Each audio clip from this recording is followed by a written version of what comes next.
Hello everyone, welcome back. Knights of the Old Republic. How's everyone? Welcome. Tonight, as I've been fiddling with the volume settings and such again, so if anything is overly too quiet, please do let me know. I will do my best to fix it. Anyway, we are right back here where we left off. I have to level up Canderous. What? Right back here in the village above Kashyyyk, the Wookiee village. Where do we get him? Master Toughness, how about that? Yeah. It's gonna be a nice tank. No, what? No? Anyway, though. We're right back here where we left off. We have to, next step is to first of all, wander around this village just a little bit, find out what we can find out from the various Wookiee denizens, and head down into the Shadowlands. Uh-oh, what's going on now? Hello. Anyway, apparently, from what we can find out, or from what we have found out so far, the star map that we were looking for is down there somewhere. Down there being in the unbelievably dangerous forest floor. This is actually something that I love about, primarily about the Legends continuity in Star Wars, but there's some of it in canon as well. Although they've stripped a lot of it, unfortunately. But things like this, where you have a planet like Kashyyyk, which is all or almost entirely all miles-high forest. These massive trees. And, not the Great Walkway. Apparently, based on the lore, the forest floor, again, miles down, skyscraper height below us, is just so incredibly dangerous that only the bravest of the hunters, the Wookiee hunters, will even go down there. No one lives there. The only things living in there are terrifying monsters, and dangerous, deadly creatures, and all sorts of things like that. And so, all of the civilization of the planet, the Wookiees, basically developed up in the trees. An arboreal species. Very cool. That's very, it's a unique environmental design, planetary environmental design, that you often don't get. What are the laws, huh? You often don't get in a lot of more modern Star Wars stories. That said, I was a little disappointed at seeing Kashyyyk in, say, in Revenge of the Sith, depicted how it was as a sort of beach scene with great trees and tree houses and such, but there was a great deal of ground and sea-based combat and civilization and all of that I think it misses out on what made Kashyyyk particularly unique. Because they oversimplified it, I think, in the film. But then, since then, I think, especially, say, in its depiction in Jedi Fallen Order, I think they've reconstituted some of the older ways of envisioning Kashyyyk. Because there is the sort of quest into the Shadowlands in that game as well, just like in this one. And it is depicted as unbelievably dangerous, uninhabited, etc. I like that. Outsider, I've heard of your arrival. I trust that you won't cause trouble in our village. We won't want bloodshed. Can I ask you some questions? I'm sorry, like most of the village, I've been preoccupied by these troubling times. I don't want to speak with you. Well, not unless you can tell me where young Roar War is. Do you keep track of slaves taken? I'm no slaver. I have no way of knowing one way or the other. You'll excuse me if I don't take you at your word. When did Roar War go missing? Could be 10 days or more. He was planning a hunt and nobody seems to know when he was leaving. He's now overdue. I don't know where to start. It is strange. Why do you think it's strange? I don't believe he was taken by slavers. Their slave transports haven't been seen around here. If it wasn't the slavers, perhaps he fell into the Shadowlands. But he knew them well. I would search for him, but I don't know where to start. My days of hunting the lower forest are beyond me. I could look for him. You could. I've never met an offer of help from an outsider. I'll reserve my judgment for when I see results. I'll be going now. Farewell then. Baka keep you well. What's that? Religious thing or a person? Or both? Yeah, I don't know. Anyway. Okay, cool. So now we have a young Wookiee to find.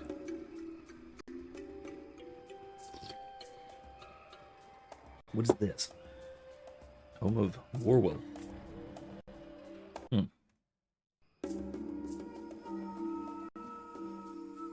I'm just gonna go ahead and grab everything really quick.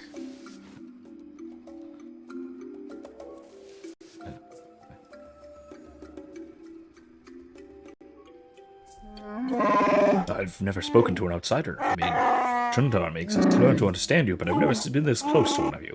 What are you doing here? Have you come to laugh at us? To come to gloat about how many you can take? Can you even understand me?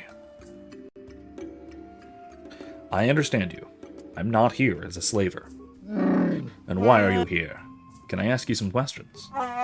Oh, please don't. I haven't been paying attention to anything since World War went missing. Do you know anything about that? I hope not. I hope your slavers didn't get him. No, not that you're a slaver. I'm sorry, I'm very tired. I haven't slept much lately. Who was Rowar? Rowar, he's the greatest. He led hunting parties into the Shadowlands. He even fought outsiders. Slavers, like you probably are. He taught me a lot. He said I could grow up as strong as him, and I'd fight you too. I will too. I will. When did he go missing? Bothering the boy outsider. He doesn't need you taunting him. What if they know something? Maybe they can help. An outsider. Help? Look around you, War. Warwill? There we go. Outsiders do nothing but steal and lie and taint the best among us. Outsider. You talk to me if you must bother us at all. Leave him alone. Okay. Goodbye. That's all. Okay. I talk to Jarek? What does you want, outsider? You're not welcome here, no matter what anyone says. I'm Hain Char. I'm here with Chundar's... no. I wanted to ask you about Kashyyyk. I have nothing to say to you. Go and learn what you can while bleeding our planet of its people and honor. Did we ask about if you've seen War? They understand us. Most outsiders don't bother to learn our language. It isn't an easy language to learn, what with all the growls and howls. Big Z told me the whole point was to make it difficult for outsiders to understand. I will not speak to them, and neither will you, War will. I won't allow it. Alright, I guess. What a riddance. Don't come back, outsider. Yeah, okay. Well, that wasn't much progress, but we basically just got the same quest again. That's fine. That happens. Okay, so now we've got to go to the Great Boardwalk thingy. Oh, wait. Excuse me, wrong way. I need to drink more coffee. This yawning thing is getting out of hand.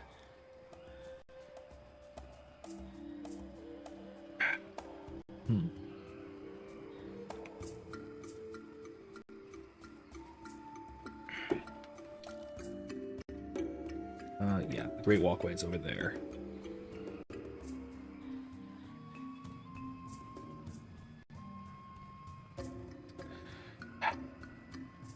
Okay, or around, either way. Anyway.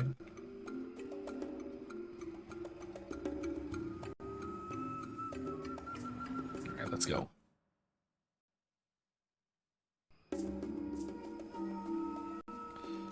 Like I said, I think another example of the sort of... Can I switch party members now? No, I can't. Can I do it back in the village? Because if I'm going down into the Shadowlands, I need to bring Bastila.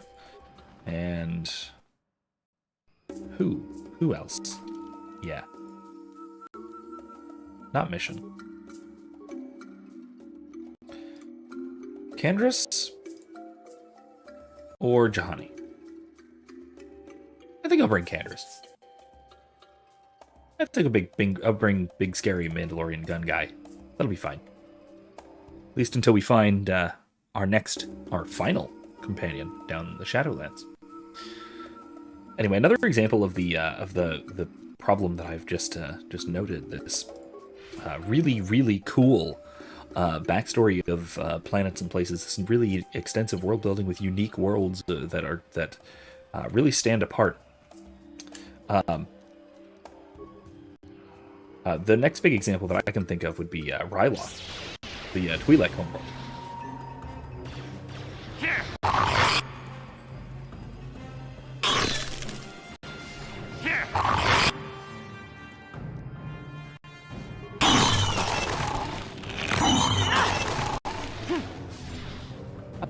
In the old Legends continuity, Ryloth. So, Bastila, Oh, hey. I heard a rumor that the Vulkars captured you without much of a struggle. It must be embarrassing to be bested by a handful of street thugs. There were extenuating circumstances, and I can assure you, it took far more than a handful of Vulkars to subdue me.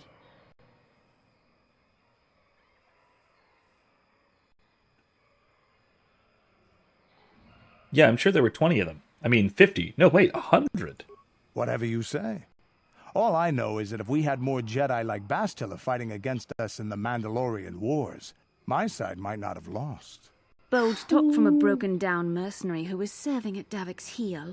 I'd call you his pet cat hound, but they have enough loyalty not to turn on their masters. Insults?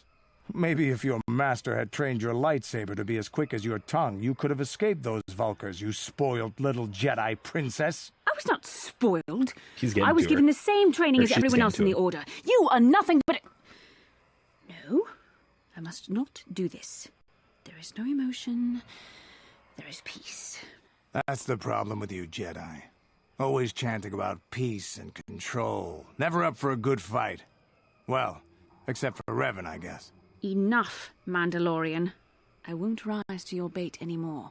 The game is over. Let us continue on with what we were doing. That was a good game, though.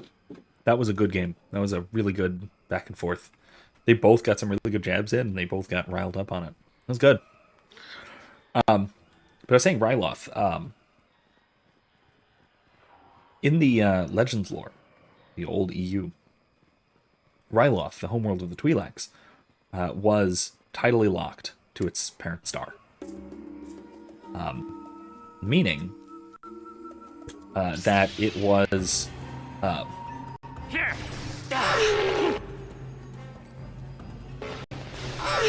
You're dead. Okay, never mind. I didn't actually need to use the Force there.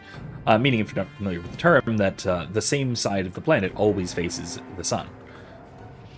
And so, the habitable zone on the planet was a narrow band of twilight, mostly with extremely heavy winds, turbulent weather, and very little arable land, which made them, first of all, highly value food, which is why you see Twi'leks being fat so often. There, take A that. very highly valued food, just as a culture. There, take that. And then further, it also led to them having a significant trade economy once they were contacted by the Hutts. And that also led to them having a labor trade economy. So, primarily meaning, I think what this functionally means is that they exported themselves as labor, often as slaves. Here it is. Which is why you have the sort of stereotype Twi'lek dancers. Also because other species find them very attractive. Yeah, that too. Because they're, We want outsider. I won't let you follow us on our hunt. Charral is not here for your amusement. I don't mean you any harm. I believe that when our planet is free of you, your kind are only here to take or destroy. I won't be your trophy, dead or as a slave. Leave me. You have no place here. Just a few questions. I'm a friend.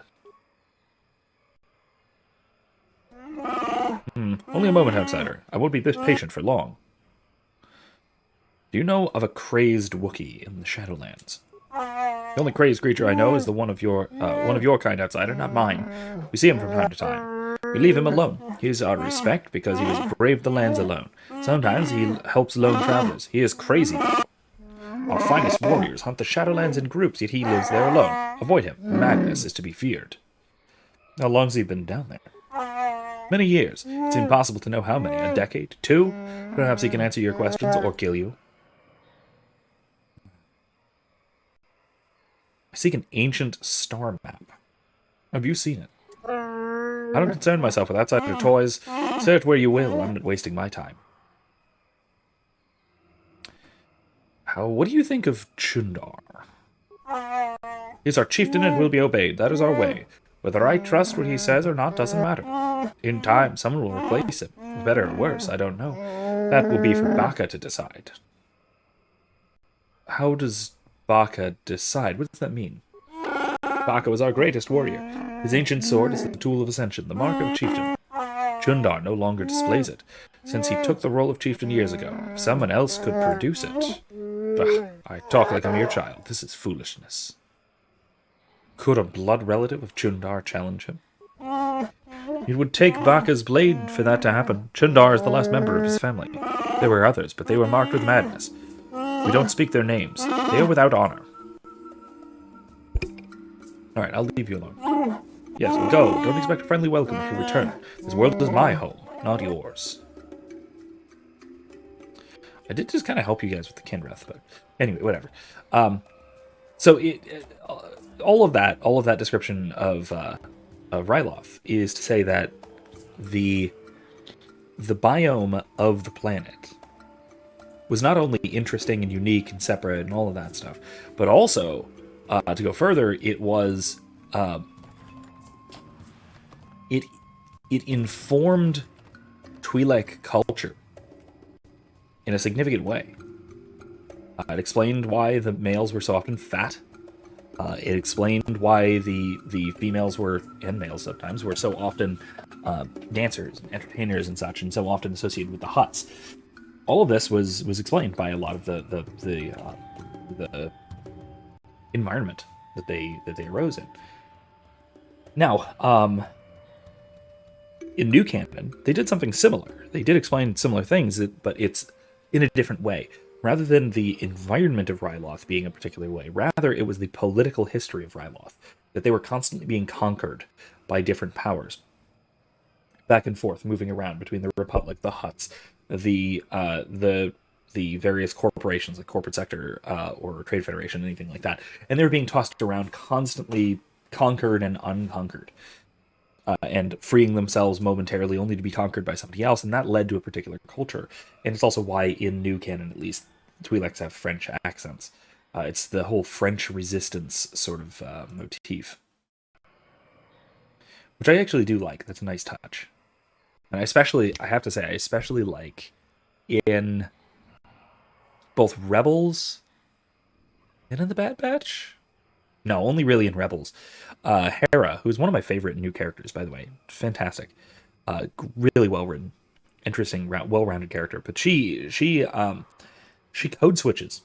Because ordinarily she speaks in roughly speaking, an American accent. A generic sort of American accent.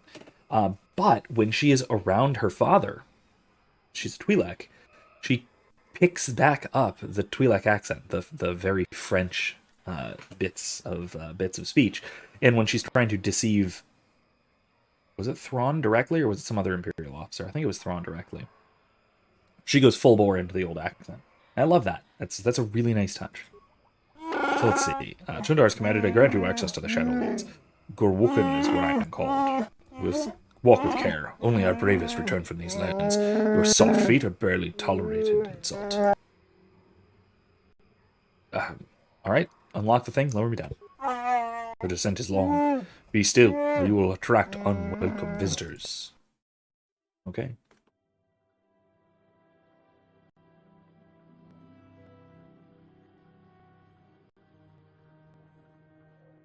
Thought I had to sneeze, but I was wrong.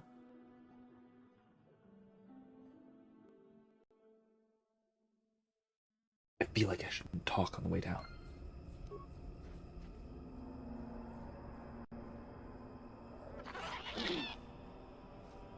Oh no, it's the monkey sound. God, it's the monkey sound.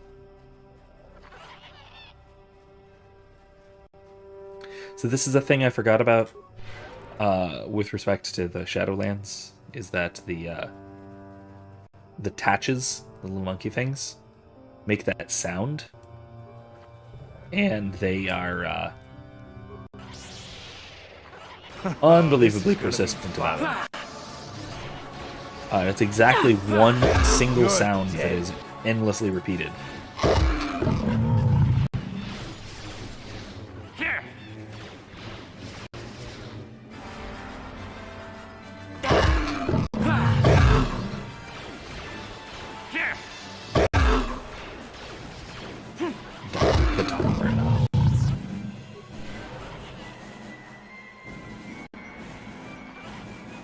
Yeah?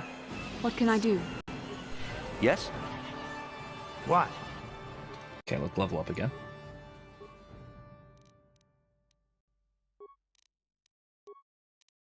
No, he's a shooty guy. Let's go with dexterity.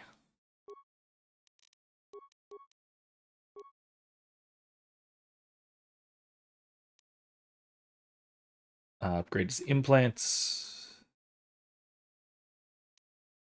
Yeah. Actually, no. Let's go with yeah. Let's upgrade his implants. That's fine. Let's see about if I have any implants to give him.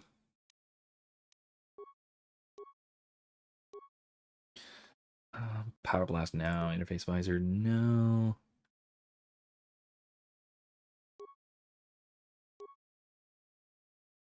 That's fine. That's fine. No hand slot.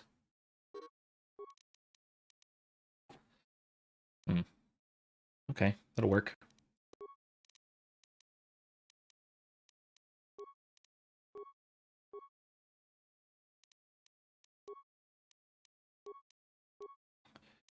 All right.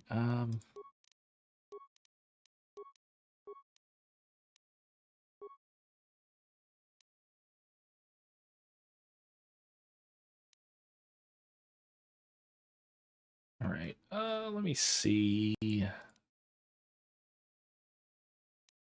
She gets hit a lot, so I'm gonna go with Advanced Jedi Defense. Heal. That'll do. All right.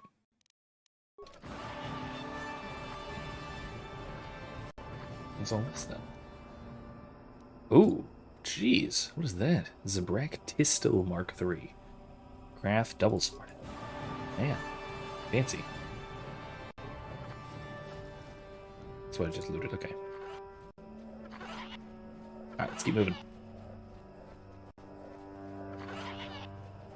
These tatches. Ooh. Man, he's really getting hit by a bunch of them. Ooh. Nicely done. Ah, the damnable racket of battle. Watch yourself. Even more of these crawling beasts are hiding in the underbrush.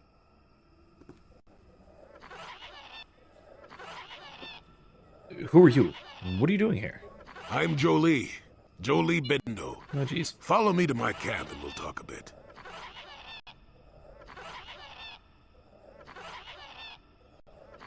You use a lightsaber in battle. Are you a Jedi? Ah, don't start fawning just yet. I'm too old for it. I know a few things, but we can talk about it at my camp. Keep close. It's nearby under a log. Yeah, I live like some burrowing rodent. I fought the Sith. Now look at me. You fought the Sith, really? Oh, sure. Well, I remember the second thing I wanted to talk about, which is the Libertarian Party. You can remind me of the first thing, whatever it was. Unless it just comes to my mind, which is possible. I really wanted to talk about the Libertarian Party, which I mentioned on Thursday. So Thursday I mentioned that this weekend was the Libertarian Party National Convention in Reno.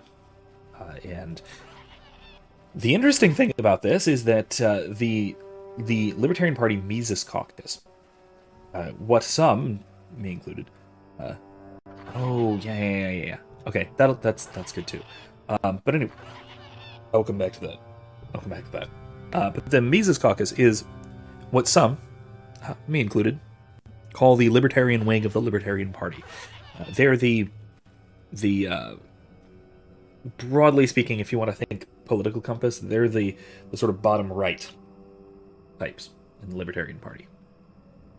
Distinct from everything about the Libertarian Party that has been an embarrassment for, I don't know, 10, 20, maybe 30 years. The whole guy stripping on stage at the 2016 convention, or maybe 18, I don't know.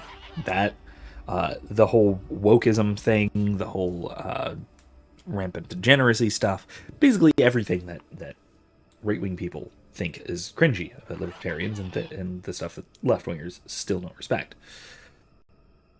The Mises Caucus rejects every bit of it, and they have functionally taken over the entire Libertarian Party. Basically every seat of any authority is held by a member of the Mises Caucus at this point, and onward we go. It's seeming fantastic. There's been talk, so Angela McArdle is the current chair, and she's been great on all sorts of policy stuff. She's done pro bono legal work for businesses that were shut down during the lockdowns, things like that, in LA, I think, which is insane.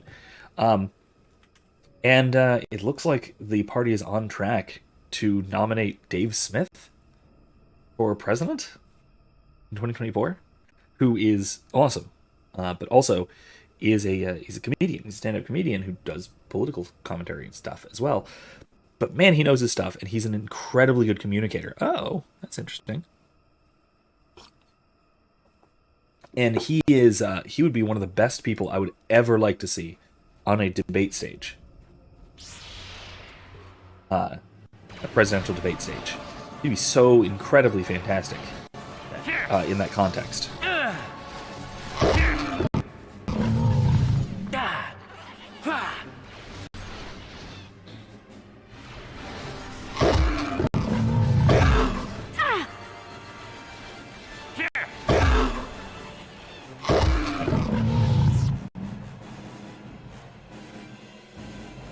I'm gonna back off before there's more.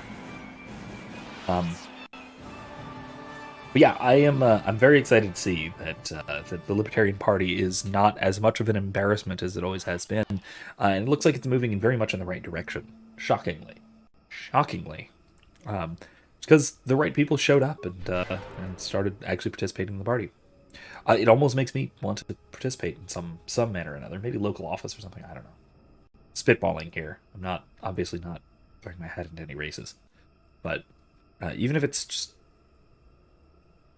I don't know. It's inspiring in a sense. Well, let's see here.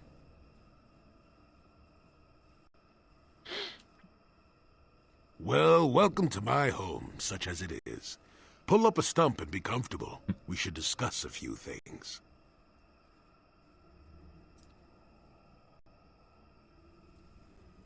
Yes, I feel there's much you can tell me. Don't coddle me, child. I'm neither a Jedi nor your master. I'm just an old man that's been lost in the woods for far too long. My days of glory are behind me, but perhaps there is something I can do for you. You must have questions. Oh yeah, but don't forget, there's never been a person of color in Star Wars media before Kenobi. For the third sister.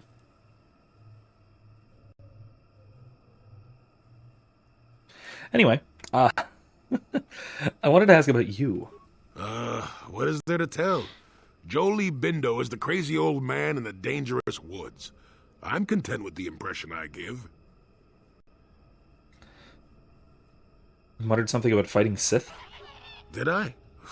You have annoyingly good ears.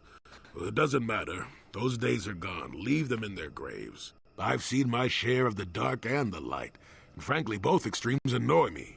Of course, I have felt rumblings of change. I can feel the power of the Force within you, old man. But I do not sense the taint of the dark side. I think you are a servant of the light, despite what you claim. Well, I assure you, I see more gray than dark or light. I'm just a stubborn old man, tired of the foolishness of others. Okay, so, Jolee is an amazing character. I love him. And he is a gray Jedi done right, which is so rare. Because gray Jedi are usually the purview of edgelords, the kind of people who don't want to follow the rules, but they're not going to go full evil. They're the anti-hero type, because everybody wants to be Batman. It's annoying. Jolee is doing it right. He is, despite what he says, a lightsider, like what Bastila pointed out. He has no taint of the dark side within him. He does not follow, or use, or is influenced by the dark side. Rather, he sees the possibility of the excess of light and tames that, or seeks to, and wants to moderate that. This is actually a point that hold on. That Jonathan Peugeot has pointed out about the sort of iconography of dark and light side. And that we see, for example, in the prequel trilogy, not an excess not an excess of the dark side, but rather an excess of light. And what that means is that it is an overly organized, overly regimented, and carefully controlled system of order within the Republic, within the official governing system, and the Jedi meant to be these monks, basically. These monks who are apart from the world, separate from the worldly things, that they are overly involved with this this intensely light-sided political process, which is a fair criticism of the sort of fall of the Republic era, the prequel era Jedi. And especially once they involve themselves in the Clone Wars, when they begin doing diplomatic missions for the Republic and not merely as mediators, that sort of thing. But Jolee sees the fault, or the potential for that to be a fault among the Jedi, among the light side. That there can be an excess of light, just like there can be an excess of dark. And in this context, light and dark do not simply and straightforwardly mean good and evil. They mean order and chaos. They mean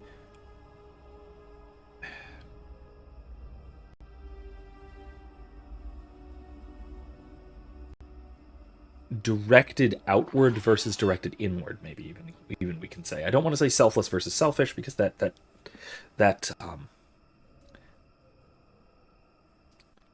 sort of begs the question about it being good and evil, right? So what Jolee has here is a recognition that there can be an excess of light, and usually that involves the Jedi working far too closely with the Republic, working far too closely with the officialness of what's going on, of the order within the galaxy. And he wants to bring balance in the sense of having the dark side not be its disruptive self, which it is naturally. It cannot fail to be disruptive, and this is straight from George Lucas.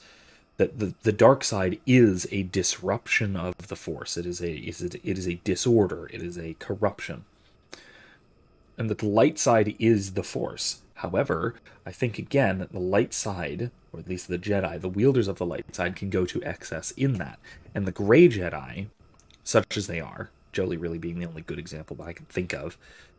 Don't count Revan. No, because he flip-flops. He doesn't synergize. But I think that is a check on this kind of excess. And I think, though, at the same time, this will eventually lead me into my next point. But I think that, which is, as Erica said, I wanted to compare and take a look at how the Mandalorian Wars work in this game as a sort of backstory element versus how the Clone Wars worked in both the Star Wars original trilogy and now with a lot of the material that's coming out. A lot of people have pointed out that that so many of the Disney series, the Star Wars series, excuse me, have been about a veteran of the Clone War, or at least someone who is traumatized by the Clone Wars. So I mean, you got the Bad Batch. Obviously, they're clones. You've got the Mandalorian, whose parents were killed during the Clone Wars and was rescued by Mandalorian Neo Crusaders. Neo Crusaders? Or Death Watch? I forget which. I think it was Death Watch. And then you have now Obi-Wan Kenobi, who's obviously traumatized by the Clone Wars and dealing with a lot of that. It's kind of the thing that they're doing now. And it works as a sort of background, in this very similar way that the Mandalorian Wars work as a sort of background, historical background in this game. It led to a lot of the conflicts and a lot of the developments that we are seeing right now.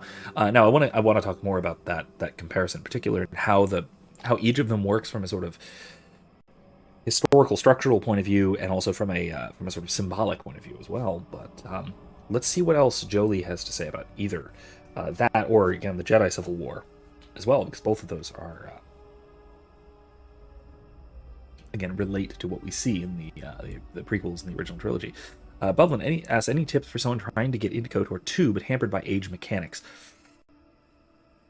Ooh, so I did conveniently just finish the thought just in time for that command. Oh man.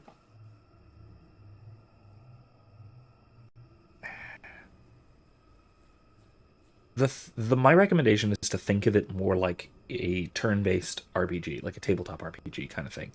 Sheer will and lots of tears. Yeah, Erica, that might work. KOTOR 2's mechanics are better than KOTOR 1 by a lot, but they're still not great, even for what they're trying to do, and they're certainly not modern. It's not a modern game in any sense. The best way to approach it is to think of it like it's a turn-based tabletop RPG with graphics.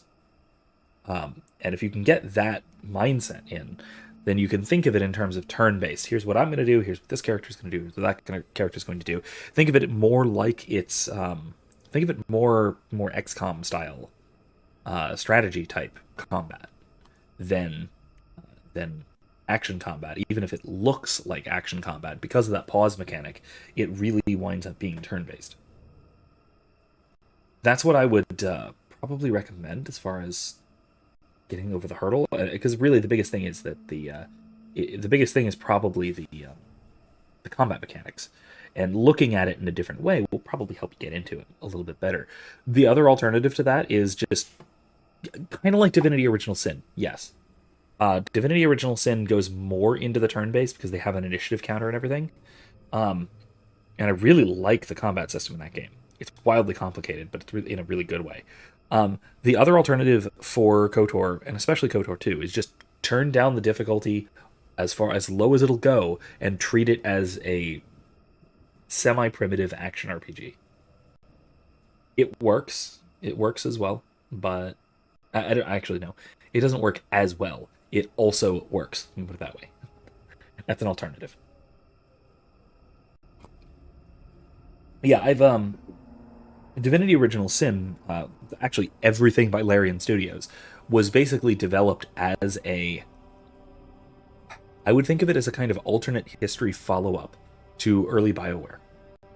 Because it was meant to follow up on like Baldur's Gate 2, like KOTOR type of gameplay, and then also Dragon Age Origins kind of gameplay, but taking it more in the tactical direction and less in the action direction, because actual BioWare games move more towards the action side of things. The Old Republic MMO is far more action oriented than either KOTOR 1 or 2. The Dragon Age sequels, both 2 and especially Inquisition, are far less tactical, far more action-based. And then Mass Effect just goes full into action to the point of getting rid of the pause function entirely in Andromeda, which I think was a huge mistake, but side topic. Bublin asks, I wonder how the new physical releases will be. I don't know how I have heard the words remake and remaster used almost interchangeably for KOTOR. That's weird. Because I would think that they would lean really heavily into saying that, no, this is the game that you remember, and we've updated some of the mechanics and some of the graphics and some of the environments and things like that. Quality of life improvements. Or I would expect that they would say this is a new engine, new system, everything about it is new, it is based on a completely new core combat mechanic, yada yada yada, and say this is a complete remake from the ground up telling the same story. I would have expected they would steer really hard into one or the other of those, and I haven't seen it. Maybe it's too early in development, but I don't know. I don't know which I would like. I don't know which I would like to see. I want to see it, regardless. These new releases of KOTOR 2 building hype. Yeah. The new re-releases are, I think, pretty much just bug fixes, and it's basically the restored content mod, but an official version of it for KOTOR 2. And I do look forward to seeing what they did with the droid planet, whatever it's called, MS something, because that was the major part of the game that wasn't finished at launch. And it's the major part that the restored content mod patches back in. And it's also horrible. It's horribly designed. It is unbelievably long, plodding, boring. A lot of it is entirely free of dialogue. It's like it was obviously not complete. Yes, Bublin, I absolutely agree. I really hope the Steam version gets a free update, especially by the time we get to KOTOR 2, because we're about halfway through this game, and that means another 9 to 10 weeks, or less. Honestly, it could be less, before we get to KOTOR 2, and I would love to see an official update because I currently have the restored content mod patched in, which is okay. It does the job, but like I said, if the that droid planet is not fixed, that's gonna suck to actually play through, especially on stream, because it's so dialogue free. It's very go here, do this, go here, do this, go here, do this, go here, do this, go here, do this, go here, do this, go here, do this, go here, do this. Hey, look, one final plot point. Oh, and the person you're looking for, spoiler, the whole thing didn't matter. Move on. It was really annoying. KOTOR remake might be 2024. That's true. Yeah. After Fallen Order 2 in 2023 next year. Yeah. Has that been confirmed? I forget if the release window was confirmed for that or not. Of Jedi Survivor. Because that one should be pretty good. I'm glad to see a much better looking Inquisitor as well. So, I want to ask you some questions, Jilly. Fine. Just be brief. Have you any knowledge of star maps? Now, why would you be asking about that, Don't answer. I knew that had to be why you were here. The problems of a few Wookiees don't amount to anything before the concerns of the Jedi. No, you are here for the map. If you have the information, please tell it to me. Kashyyyk is an interesting place, more so than anyone suspects. If Zerka Corporation knew, the planet would be a strip mine. The Wookiees have their legends that they were not always here, but it is more than that. The trees themselves are strangers.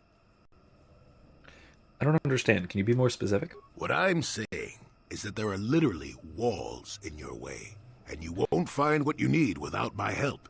And my help has a price. You must do a task for me, and then allow me to join with you. I will then remove certain barriers in your path. Oh my god, this is so video gamey. Jesus. Star Wars star maps. Yeah. No, this. Jeez. This is back when video games being video gamey was not a bad thing.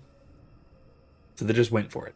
Yes, you must do this task for me, and I will remove the literal barrier in your path. Oh man, all right, it works. All right, it's fine. Oh, speaking of the Libertarian Party, a little bit ago, I have my Star Wars Ron Paul shirt that I got from some kind of event like 7 or 8 years ago, maybe. Oh, I'm still not out of new, as yet unused Star Wars shirts. I have a few more that might actually last me through this game. We'll see.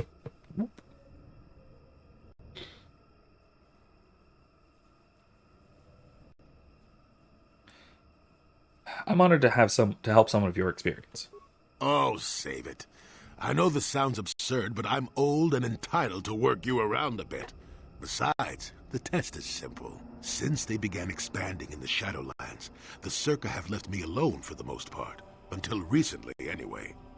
A group of them set up camp not far from here. Poachers is all they are. I'd like them removed from this place.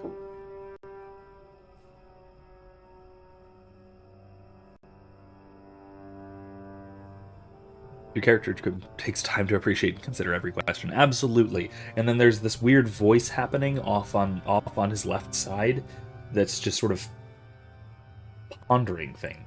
It's very strange. Where are they? How many men? They are not that far northeast of here. There's usually 5 in the area as far as I can see. The captain of the lot is the one that earned my ire. Mishandle my garden, Willie. You have a garden down here? Space poachers in the garden. Look into it. Good. Return to me here and we'll see how you have done. Shoot! Shoot! Yeah, okay. Alright, where are they? Where's the garden?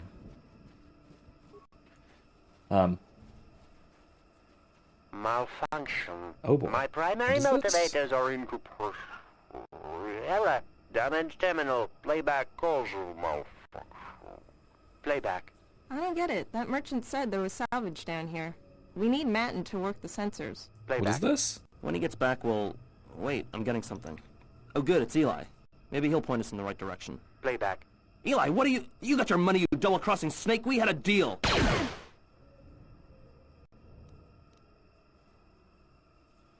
Interesting. What happened to you? Playback.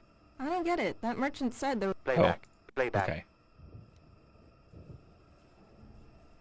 I'll scrap you and take what I can, I guess. Shutting down. Primary systems failure.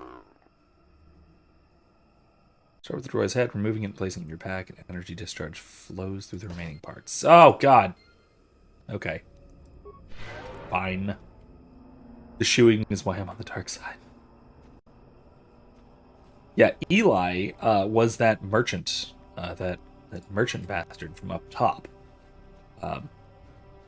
who basically he tricked a guy into getting abandoned by his crew. Oops, not that. I didn't want that. All right. He tricked a guy into getting abandoned by his crew, and really. And apparently, this is what happened to his crew. Eli came and betrayed them, probably killing them, so that he could indenture their crew member, who was an accomplished mechanic, apparently. Yeah, very, very, very nasty and underhanded, to say the least. Really. That'll show you.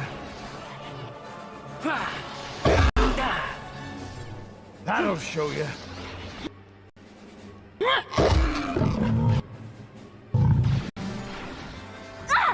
There, take that.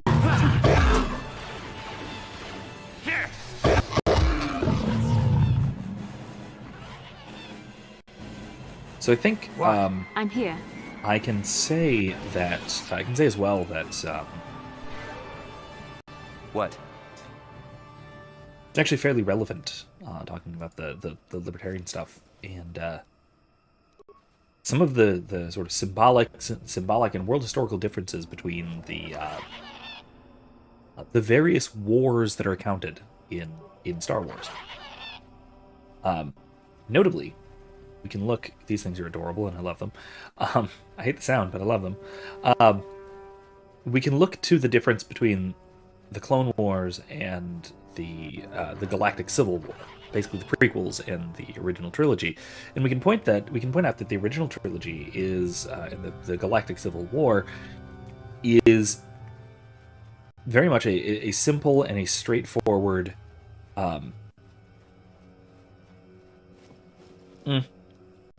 It's morally straightforward, morally simple.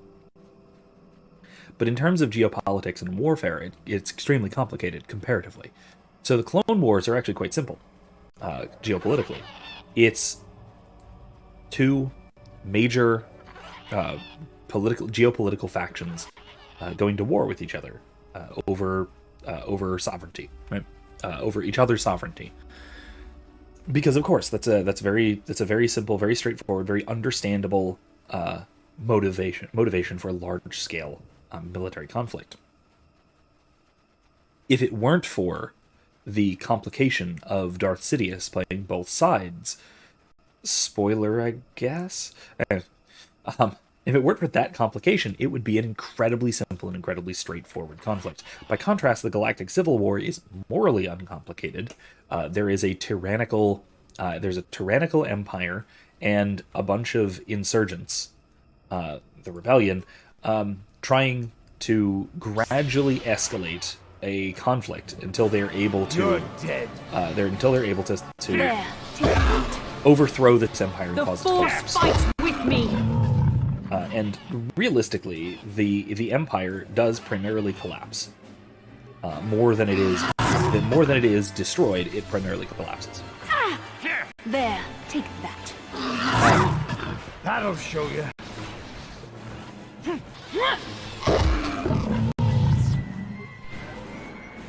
Yeah? Yes? What? Okay. And the original trilogy, the Galactic Civil War, is the story of how that happened, of how the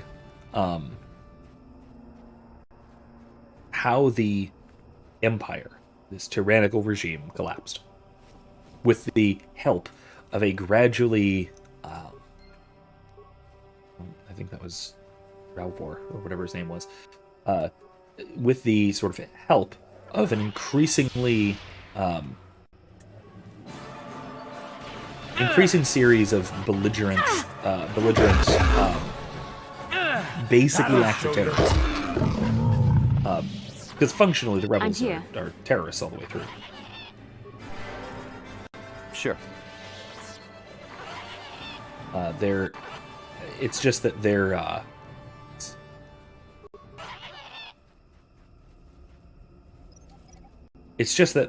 their acts of terrorism are largely justified. And then further, not just being justified, they're also primarily militarily targeted, unless they're not. There are exceptions, of course.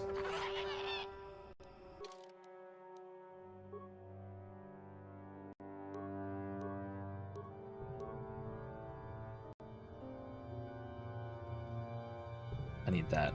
That's better. Not too low anymore, is it? Is it still? Yeah, awesome. Anyway, what I was saying is that it's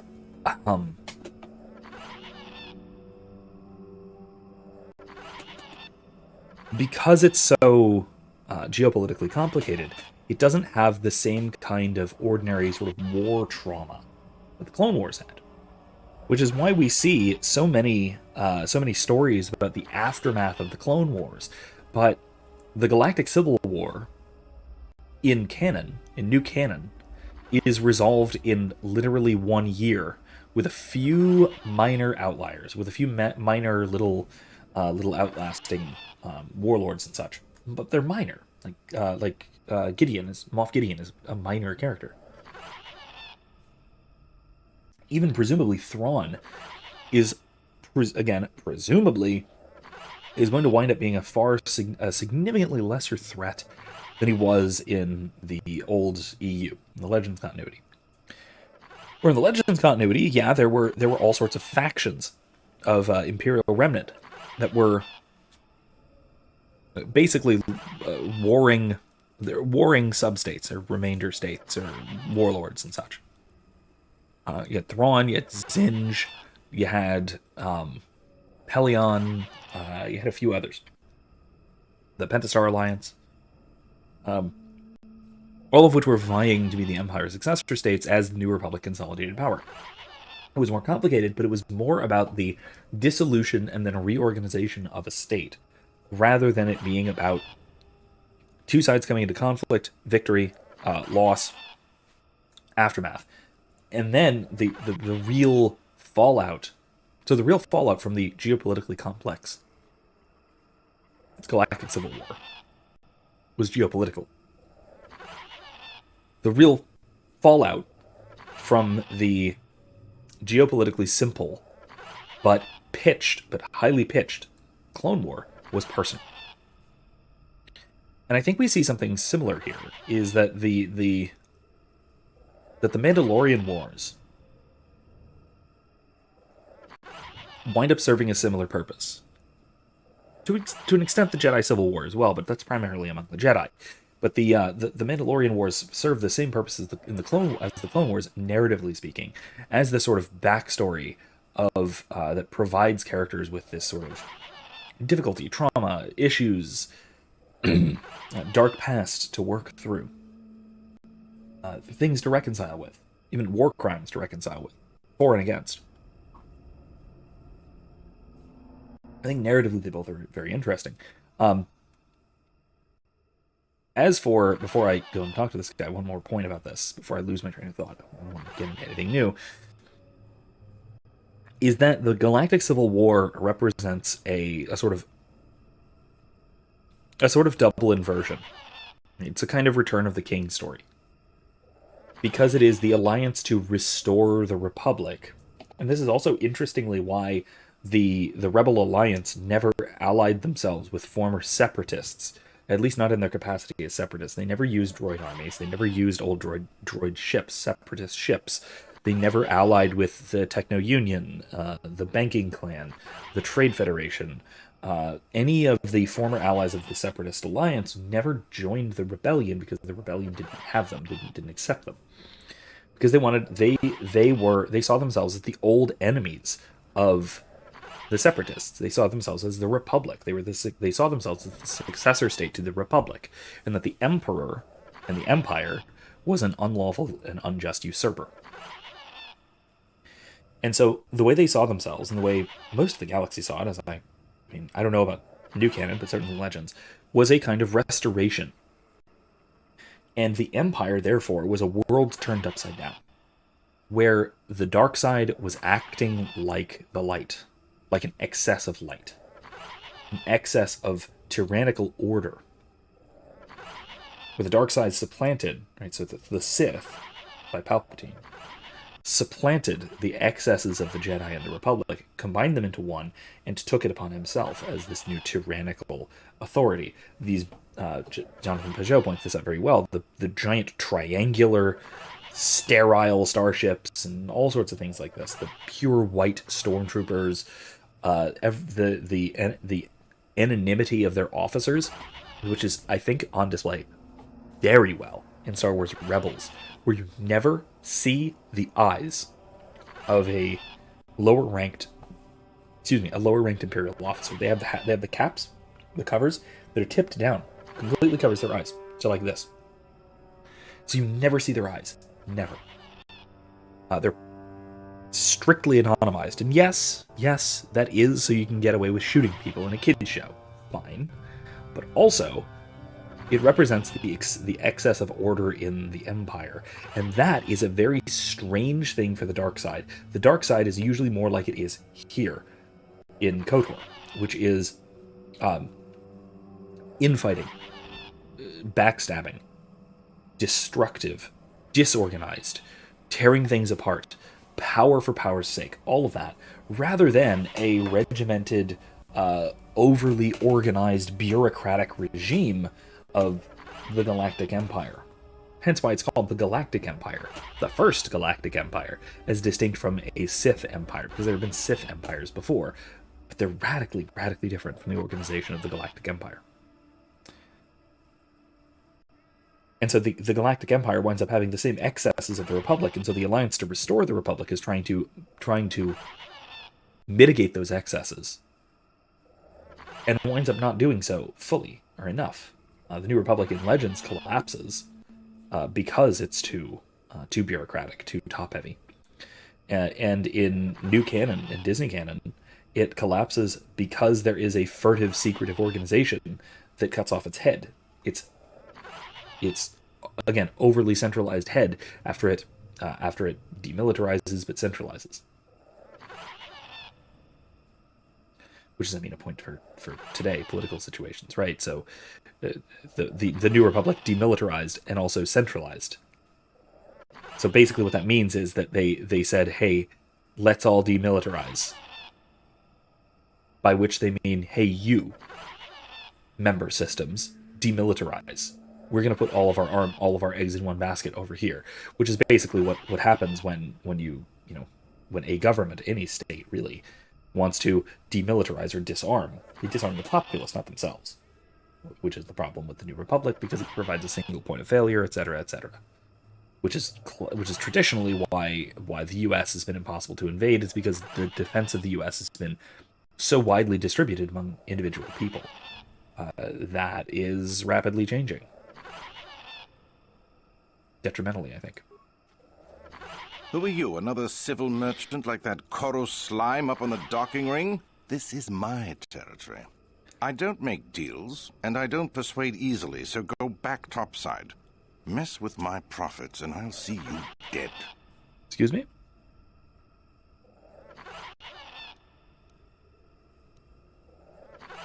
Are you the poachers Jolie told me about? That crazy old fool is still alive. I suppose he's still upset that we don't all live in little homemade shacks like he chooses. I've got a job to do here, and there's nothing you or that old coot can do about it. What if I want you to leave the Shadowlands? Is that old hermit Jolie trying to talk you into doing his dirty work? We've spent too much on setting up just to walk away. As long as the sonic emitters keep the Preds away and I've got bodies to guard the perimeter, we're staying right here. I mean, if I can put up with my own worthless guards complaining about this place, Jolie whining through you is nothing.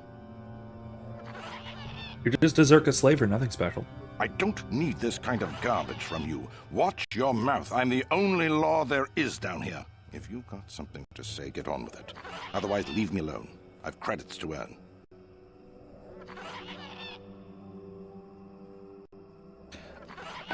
I'm leaving. Good. I'm not down here to direct traffic. Okay. What if we can just turn off these sonic devices, huh? Would do just about everything it needs to.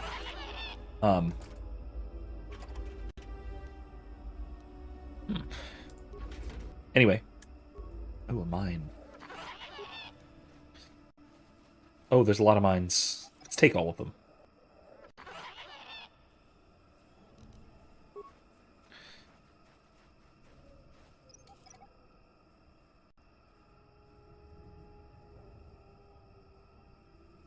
Anyway, I really like I said, I like the I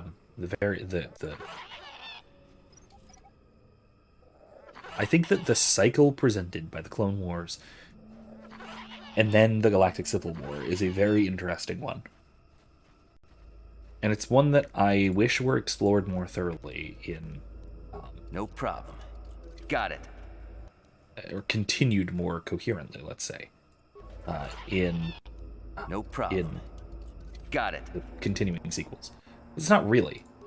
I mean, yeah, we get some token stuff in The Mandalorian about the Republic, or the New Republic, being corrupt and useless. Code not available. Alternative options. Access code. Okay. Needs a manual access code. Okay. Where do I get a manual access code? Code not available. Need a manual access code. How about you? You want anything, you'll have to talk to the commander. I'd rather ask you. Why are you here? Why am I here? I'm here because this is where the commander told me to stand. And that's all there is to it. I'm just a guard for this emitter.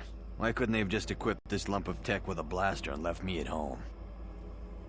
I want to ask you some questions. I'm not here because I know stuff. I handle a blaster well enough to guard this emitter, and that's it. Talk to the commander. This is a dangerous place. Could I persuade you to leave? No more dangerous than walking out on the commander. He'd kill me for disobeying orders. I want you to leave. Make a break for it. I really need to get out of here. It's too dangerous. Deserter. Traitor. I'll make an example of you. That gave me dark side points. What do you want? I have some questions. It's dangerous. Could I persuade you to leave? Back to my other question. Sorry. What do these emitters do? They generate a sonic barrier that allows us to stay in this wonderful location. It keeps the big predators away. I don't know how it works, really. I just know that if they go down, the camp would be overrun. So only the emitters are keeping you here. What of it? So if someone shut them down, you could leave. I don't like being here, that's for sure. I suppose you could take this code and shut down the emitter I'm guarding. Enough of those emitters go down, and the camp will have to move out. But I never said anything. Mm-hmm. Terminate sonic emission. Disabled. Let's disable this one too.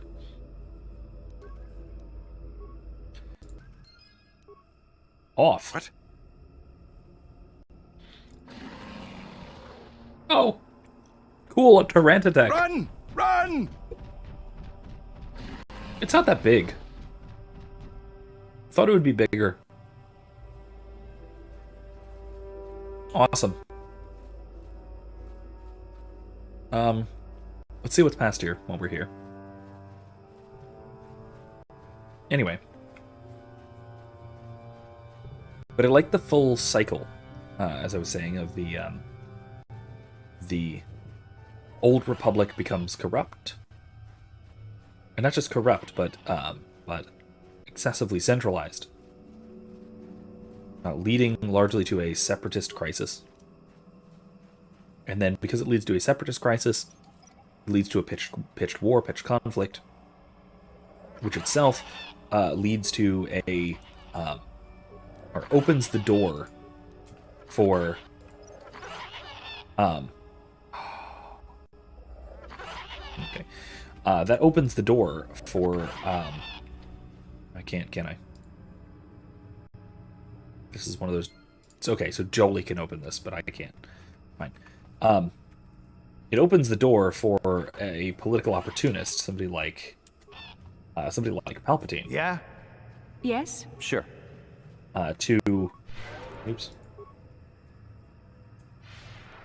Somebody like Palpatine to take advantage of both sides, exacerbate the conflict, which is all too common in the real world as well. He's basically doing the CIA thing. And by exacerbating the conflict, by increasing it out of control and controlling both sides, and eventually ending the conflict at the perfect time, once he's able to gain power, he flips the whole thing on its head while keeping the structure largely intact. By which I mean he keeps the structure of excessive control intact, but inverts its purpose and keeps himself at the head. It's essentially a kind of... I mean, realistically, it follows, in a sense... I haven't put too much thought into this yet, so bear with me. But to an extent, it follows the sort of degradation of the just city that Plato discusses in the Republic. Now, if you're not familiar with this, I'll put a link in the description, and also make a point about this in the Discord as well, about the decline of the just city. Because the city declines from a perfectly just city, which is more or less a pyramid, structurally speaking, not actually like physically structured, but structured in terms of its governance, with the guardians, the philosopher kings at the top. Underneath them is the auxiliaries, or the basically the soldiery, the warriors, and then the workers, or the producers underneath them. In terms of the structure of political power and authority, is ruled by the wisest for the sake of the city as a whole. Their will is enforced both internally and externally by the auxiliaries, by the military people, and the workers work to support those above them as well as themselves, contributing to the good of the whole city. Everything is oriented upward. A just city is a pyramid, which I realize matches the model of the church. Yeah, it's all hierarchical and it flows from a single point. Plato is right about this, even if there's issues with the sort of enforcement of authority, yada yada yada, which he doesn't really consider. But if we go with that, and we point out how the just city degrades over time, you go from an aristocracy, a Callipolis, perfectly just city ruled by the wisest, to a democracy, which he points to, a city ruled by the military people for the sake of honor. Then to a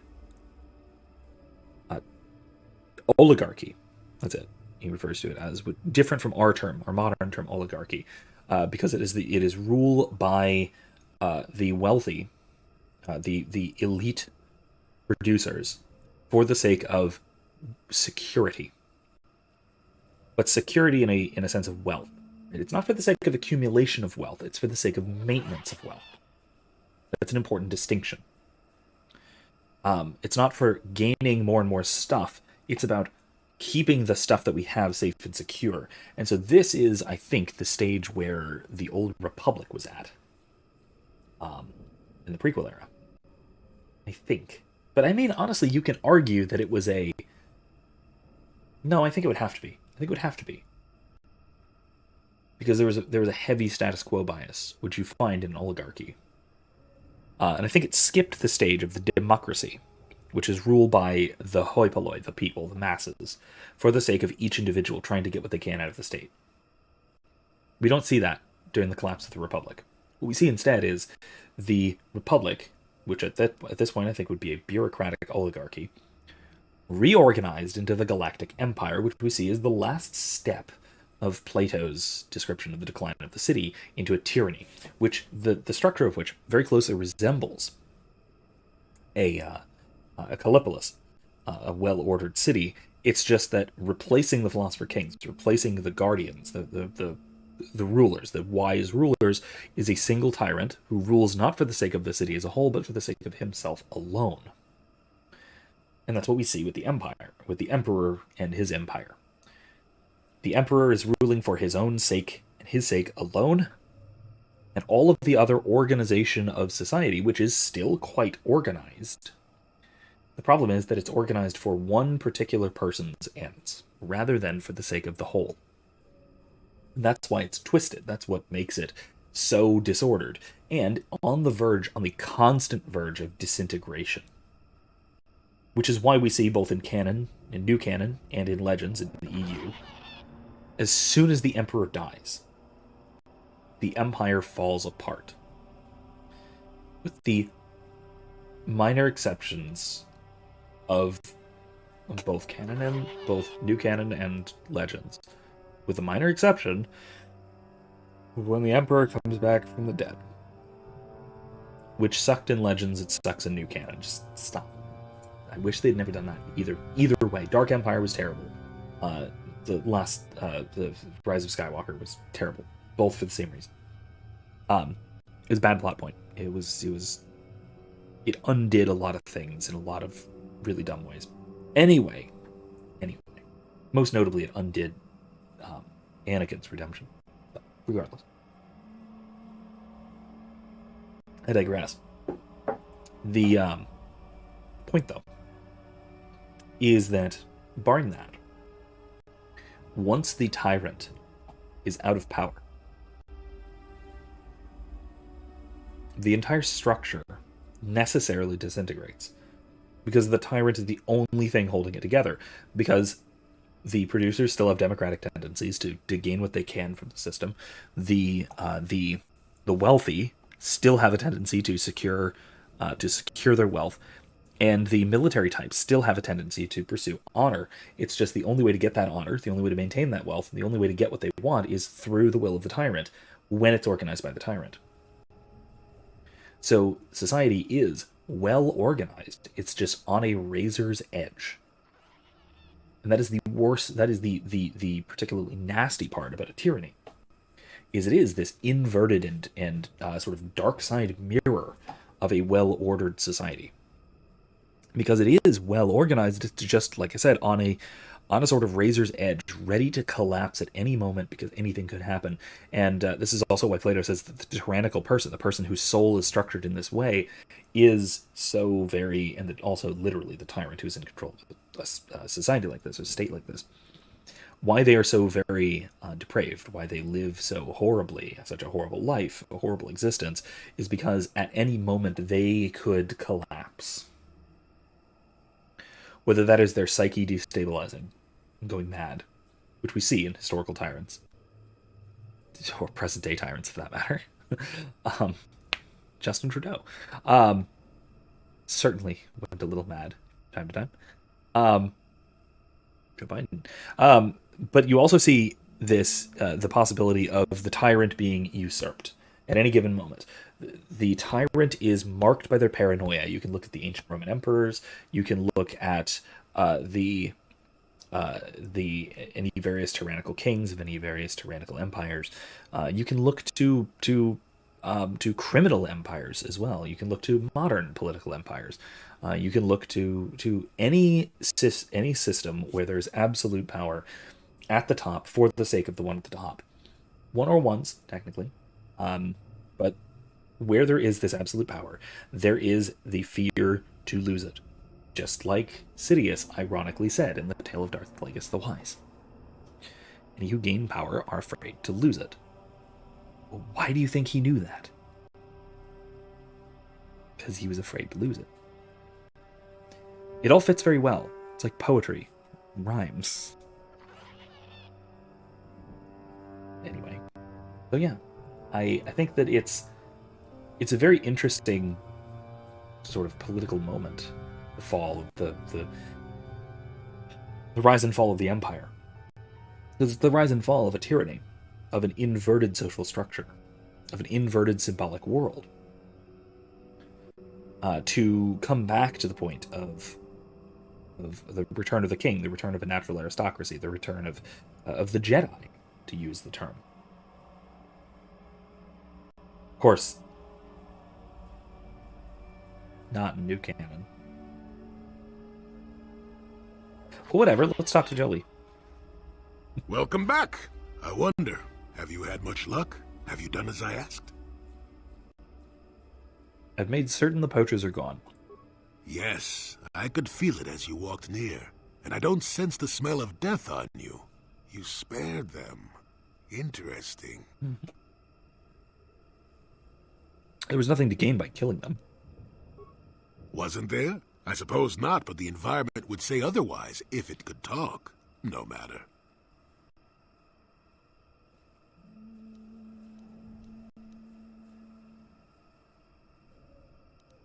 You mentioned barriers. There's a repulsor field I want to pass.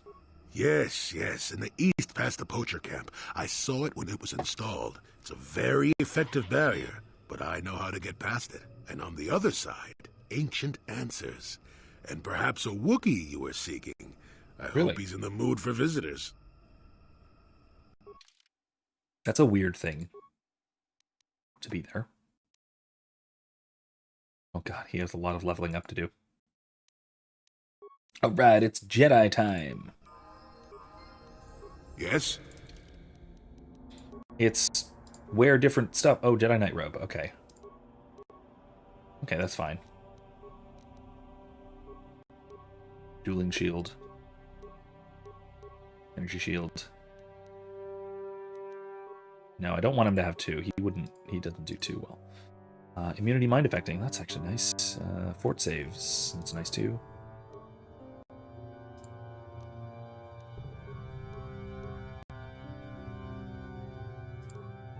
Will saves.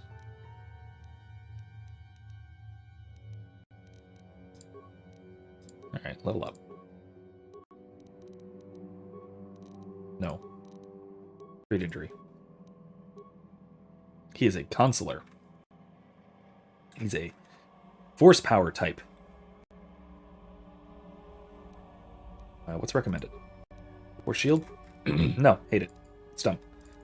Force burst of speed. Attributes. Charisma. Right?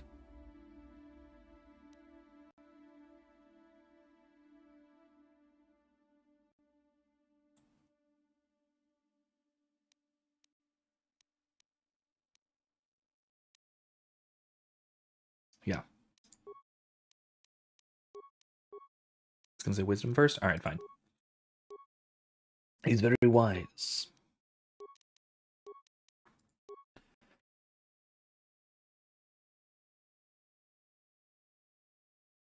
Hours. Yeah. Nope, can't.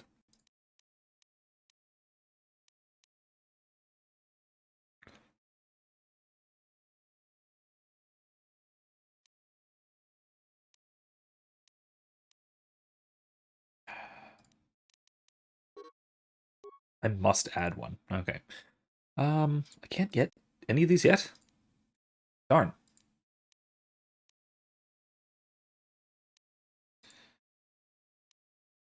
Here. Shock. Push. Let's give him lightning, I guess. Lightning's really good, even if it's a dark side power. Still make use of it. You know how he is. He's mix of light and dark, right?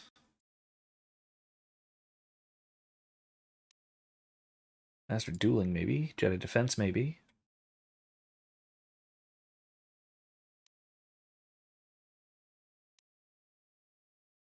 Yeah, let's go Jedi defense. Oh, that, yeah. Jedi defense. Thank you. Thank you, system. Stasis. Oh, I have another oh, I have 2 points. Nice. Whirlwind. Skills. Treat injury. Powers. No? No.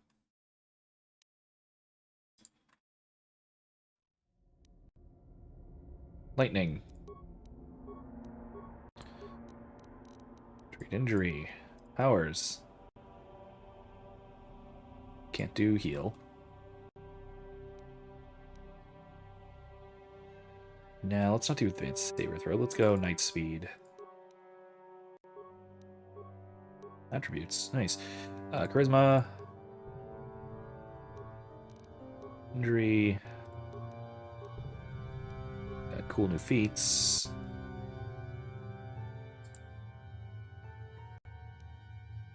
Might be better.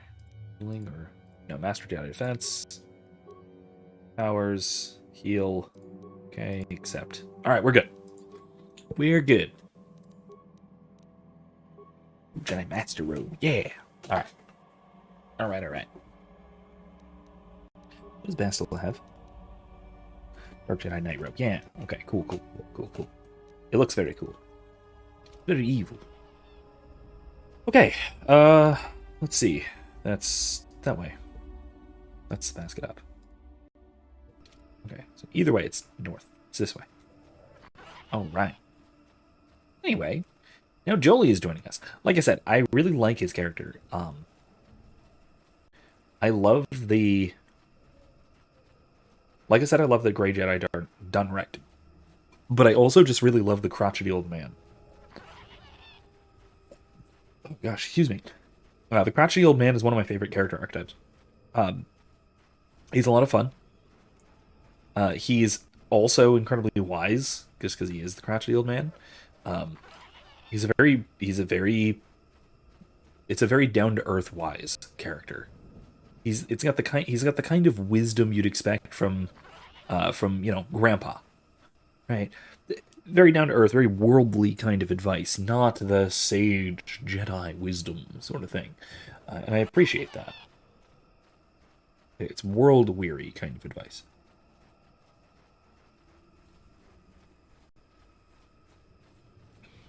All right, let's see. Yep. There, you see? Beautifully subtle, isn't it? At least compared to the other Zerka equipment dumped down here. It's only been here a short while, or the Wookiees would have disabled it. They wouldn't have had an easy time of it, though. Why place this thing here? But there are others, each blocking similar points on certain paths. It is all very calculated, very precise. It would have been effective if it hadn't relied on the creatures to be walking. Climbers don't have much trouble getting around it. I trust you can get past it. You said so. I can manipulate it for a moment. Let me see. How did the Zerka engineers do it? There we go. Now, keep moving. These are the most dangerous depths of Kashyyyk. A few surprises wait for us, I'll wager. Kashyyyk.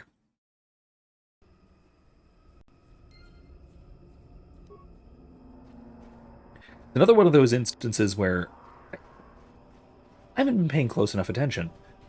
Has it been consistently referred to as Kashyyyk, or is it Kashyyyk in some places? Mandalorians.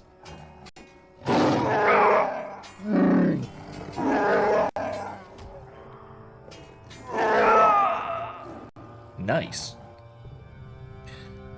Whirlwind.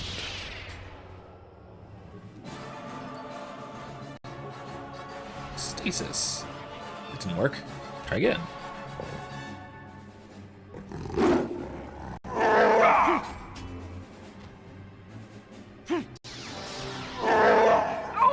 The Force fights with me. You shall.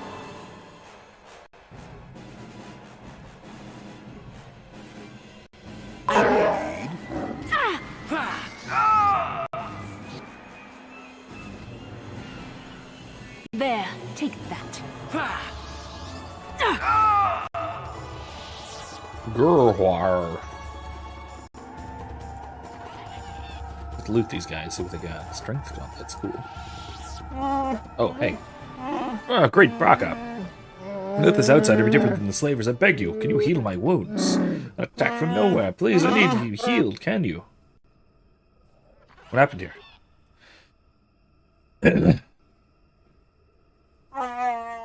Please, I need to be healed. I'm dying. I have the means to heal you here. Thank you. I would not have expected an outsider to aid me. Perhaps you will help again? My hunting party, all of them killed without honor. I barely survived. I want the murderers to suffer the same. Can you tell me about the attackers? I've never seen their kind before, not even among the Zerka. You saw them, armored head to toe, yet blending with the forest. They followed us for a long time. We found bodies to the southwest, and again further south. After the west branch of the path, the speed was amazing. I fought like outsiders, waiting until we were unarmed. They would not attack until we had put our weapons away. They strike like cowards. I'll look into it. Thank you. I'll wait here. I'm too weak to fight them again. But I refuse to leave the Shadowlands unless vengeance is sated. Please, if you kill them, I will reward you with whatever I can. They're not worthy of life. Look for them where the bodies of my fellows are. They will only attack you if you are not armed. The cowards. How's that work? Do we have to unequip weapons? Because that's a pain. It's a huge pain.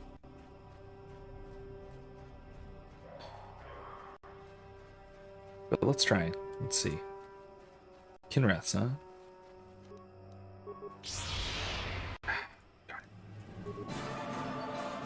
The Force fights with me.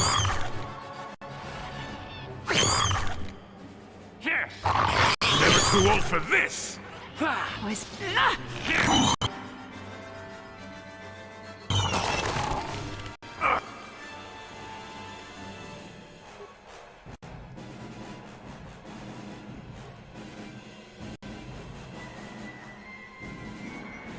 What? Yes.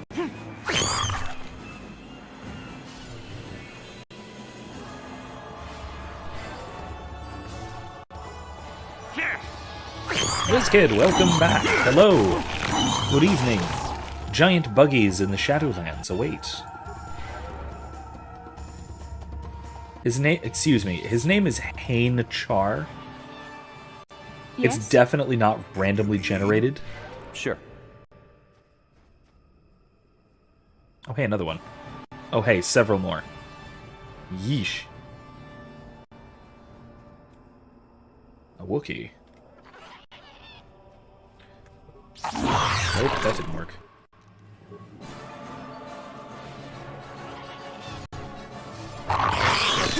So be it. Yeah, that's definitely not a made-up name.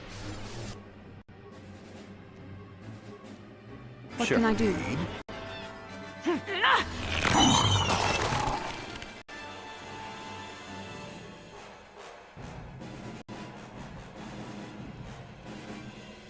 Nope, not that. Nope, that.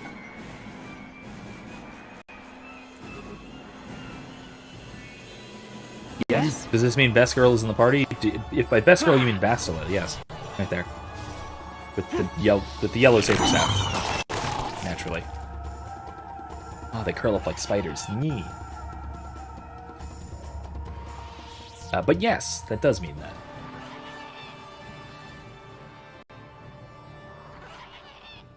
The original BioWare tsundere. I'm using that term right, I think. More of you Zerka core rats.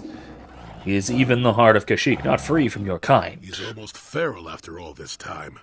Calm yourself, Freya. We are friends. Don't you remember me? After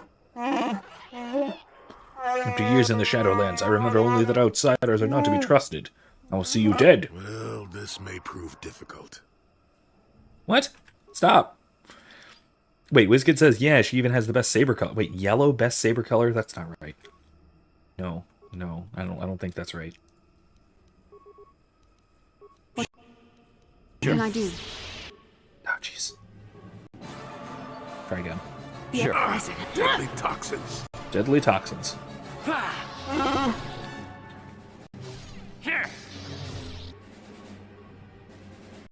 No, not that. That, then that. What can I do? You shall fall. I am beaten. Take my head, Zerka filth. You won't get another chance. So swears Freya of Kashyyyk.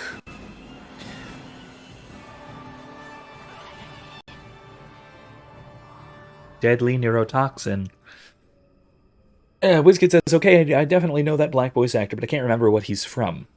I have no idea what else he's in. You can look it up. I'd be curious. I know he's in a bunch of other stuff, though. No, I think green is probably the best saber color. Because, you know.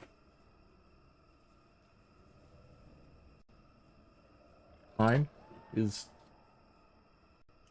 green. Anyway, this is my lightsaber, by the way. It's very nice. Anyway, there's that. Portal could be fun. Portal could be fun. That's like a one-off thing. I'll fight for yellow until the day I die, says WizKid. Then die you shall. Sentinel.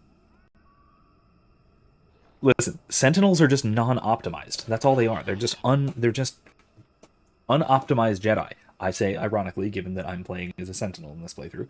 But first of all, Consular is the best kind of Jedi. Second of all, green's the best color in general, but also the best lightsaber color. Except maybe cyan. Cyan is a cool lightsaber color. The light blue. Cyan's pretty nice. Anyway, I'm not here to kill you, just listen. The words of outsiders are tainted with lies. You cannot convince me otherwise.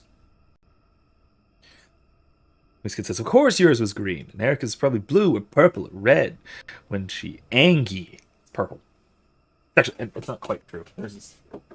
Right now, it's red. But the reason it's red is because one of the LEDs is out. Because when the batteries get slightly low, it's RGB, so there's 2 LEDs in here. The batteries are low, and so the power only goes to one of the 2 LEDs, and it goes to the lower power one, which is red, rather than blue. Blue LEDs draw more power. So currently it's red. Jesse's purple. I like orange. Yeah, legit. I even have Wizkid says I just like the novelty of the yellow lightsaber. Green and second best. I even have a green saber staff somewhere. Where it is exactly? I think it's up somewhere. But yes.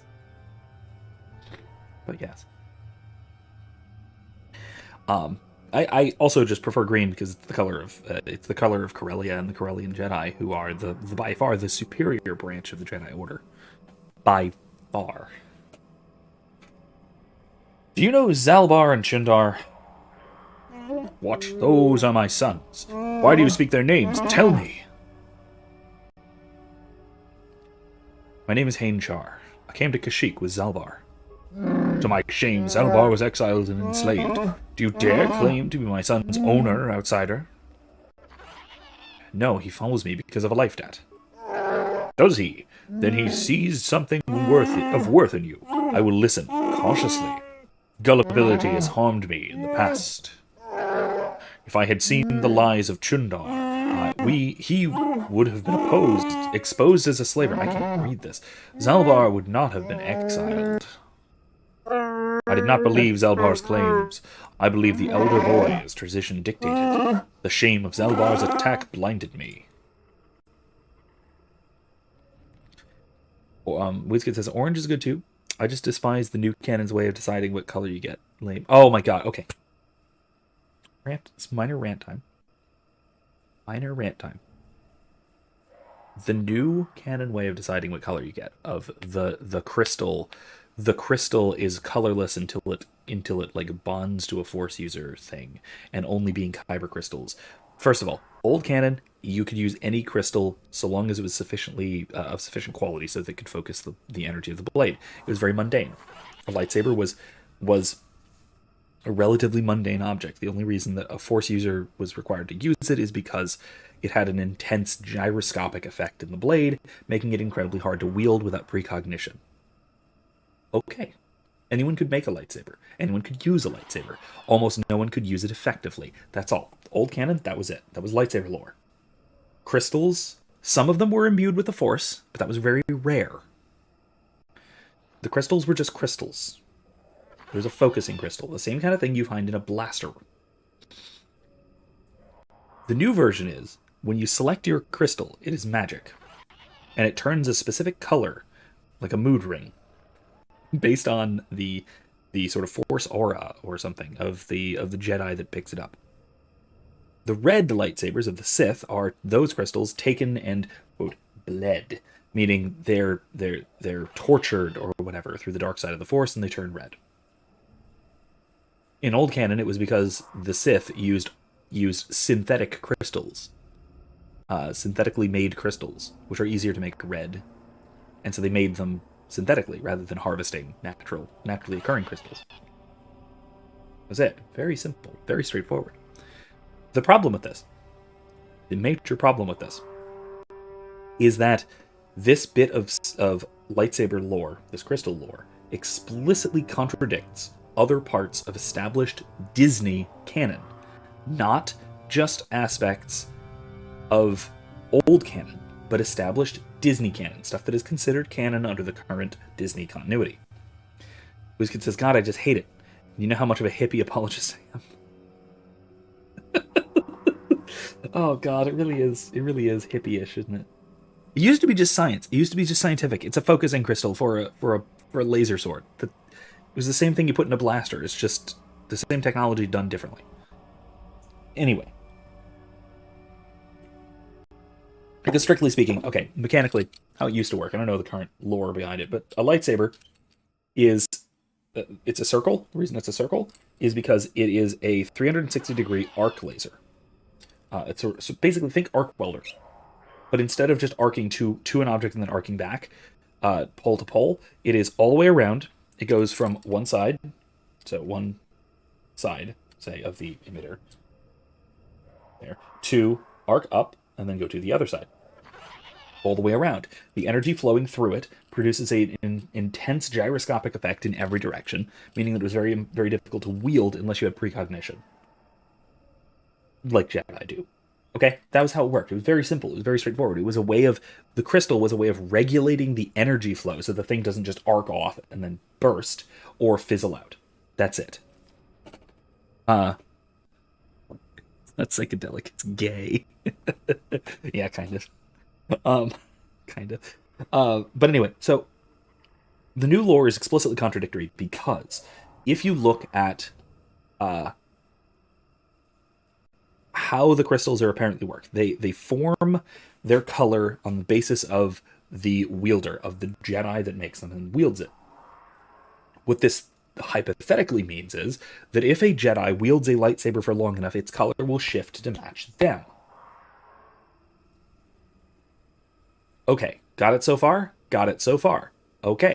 When a Jedi crafts their own lightsaber, and every one of them is specifically handcrafted by a particular Jedi, which is also a little bit contradicted by the fact that Obi-Wan and Anakin are given temporary, like, loner lightsabers at the end of Attack of the Clones.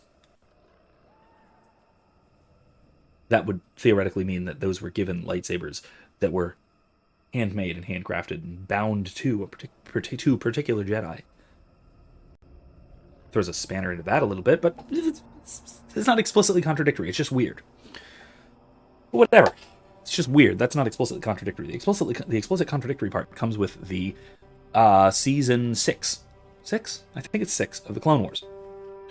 Where we are introduced to the Jedi Temple Guardians. These are randomly selected and cycling Jedi.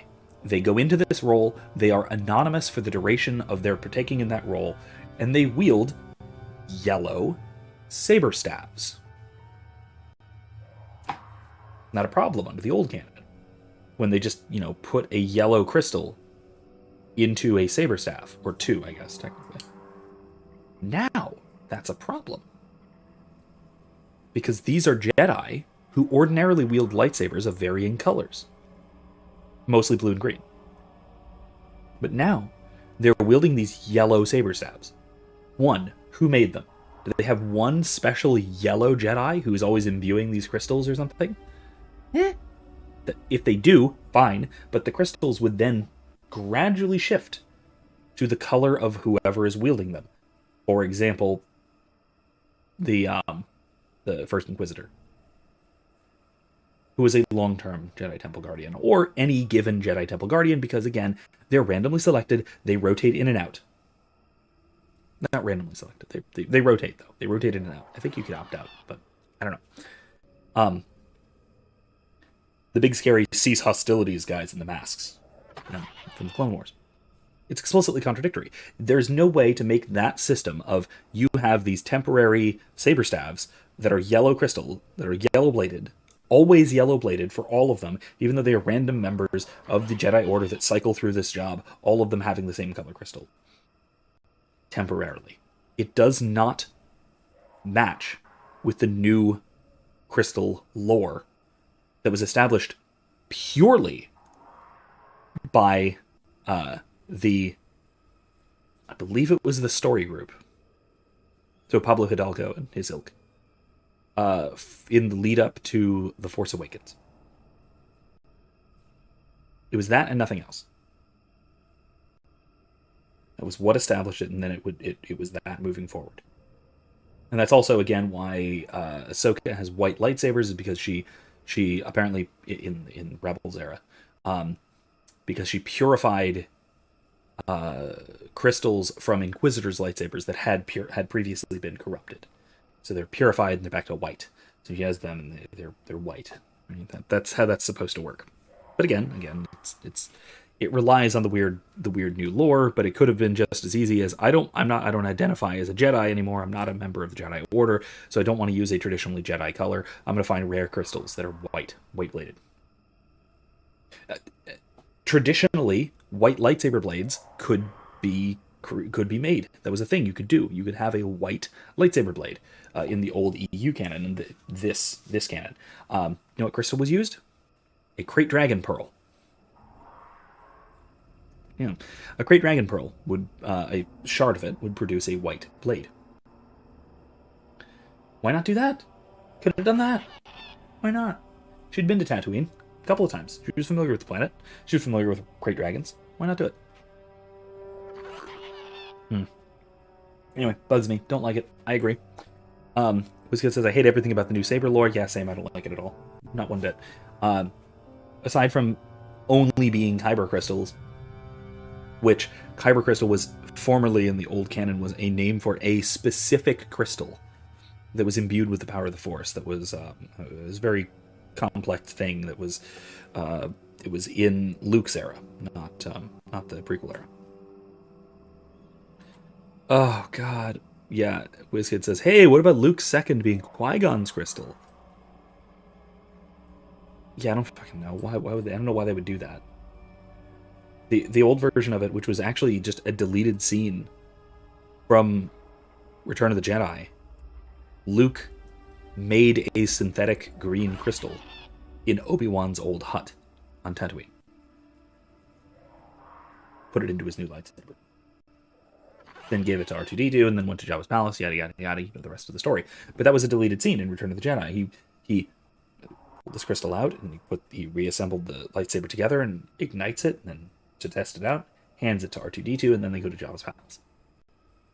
It was supposed to be, I think, the opening scene in Return of the Jedi. But there wasn't a way to do the scroll down thing, I think, and they didn't want to reveal Luke's new lightsaber that early. They wanted it to be the iconic scene of him igniting the thing on the sail barge, and yada, yeah, the whole thing. It was good. It was, I think it worked out fine, but I wish they had just kept the old lore. It was another one of those things that there was no good reason to change it. But there's so many things that there's no good reason to change that they just change because. The name of the Sith homeworld changing from Korriban to Moraband. Why? I don't know. Just cause. Just cause. I don't know. No reason's ever given. Honestly, Dave Filoni has a thing about changing lore. I don't care for it. He has a thing about having lore be having stuff that's like inspired by existing lore, but then changing things arbitrarily for no good reason. And I was talking earlier about the changes to Ryloth. Ryloth used to be environmentally really interesting. And then in the new version, it's geopolitically interesting, but not really environmentally.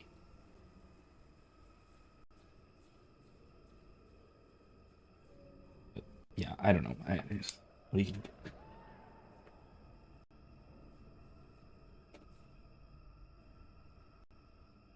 WizKid says, "Oh no, I think that's fucking awesome. I like how it ties them together, but the new lore screws with it. Being green was supposed to be iconic." Wait, you think that it's awesome that it was Qui-Gon? That it was supposed to be Qui-Gon's, or that he made a new crystal? Because the EU lore was that Luke made a new crystal. It wasn't Qui-Gon's.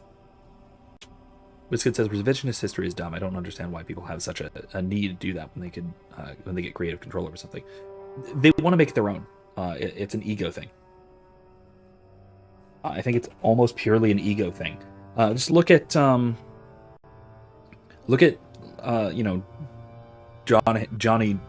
Rings or whatever, the new Halo thing, Master Cheeks.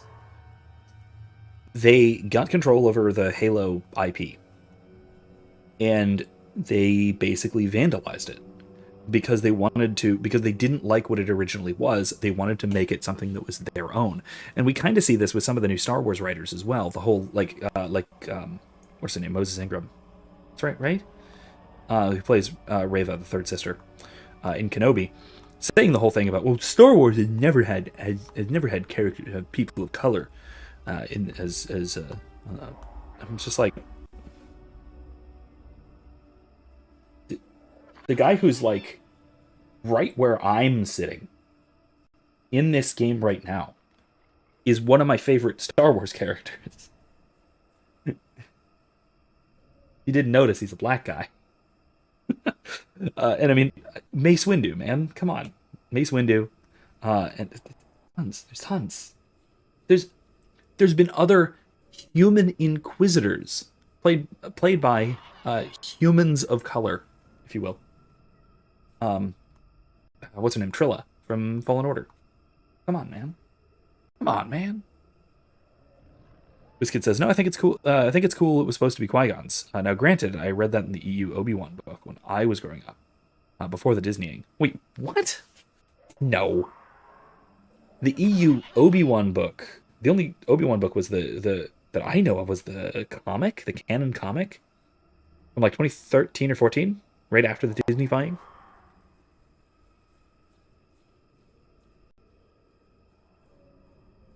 Oh, okay. Lando Calrissian isn't a real character. Cool. Yeah. No, of course not. Of course not. Neither is Cassian Andor, the guy who's getting a series.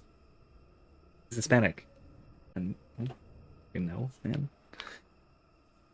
Isn't he? He's Latino, right? I don't actually know. Yeah. I don't care. He's a human. There's a huge diversity problem in new Star Wars, and it's that there are too many frickin' humans. Anyway. Anyway.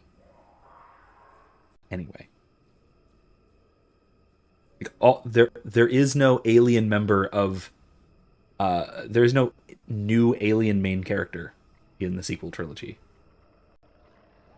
Like at all. Like the most prominent alien is Maz Kanata, and she is in one scene in each movie.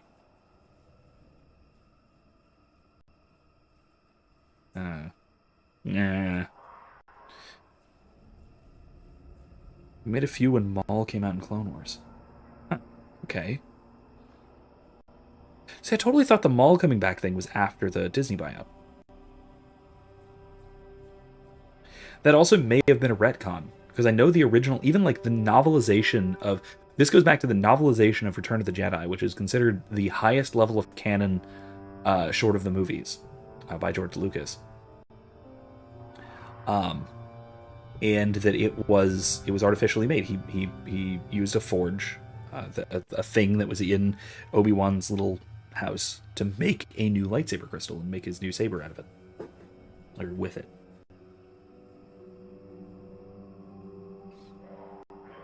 Like that was in the, like I said, that was in the novelization of Return of the Jedi, going all the way that far back.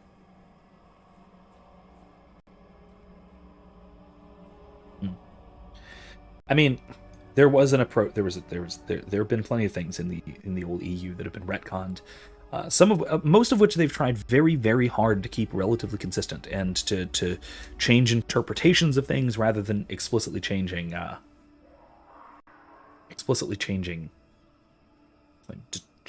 things outright. The only things they've really had to just change outright have been some of the descriptions of the Clone Wars.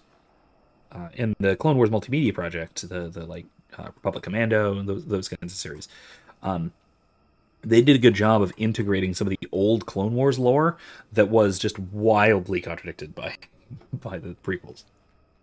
Stuff like, oh, it was a bunch of the idea was basically that it was a bunch of clones that were invading the galaxy, or something like that. It was pretty weird. Before Disney took creative control, I hadn't read it.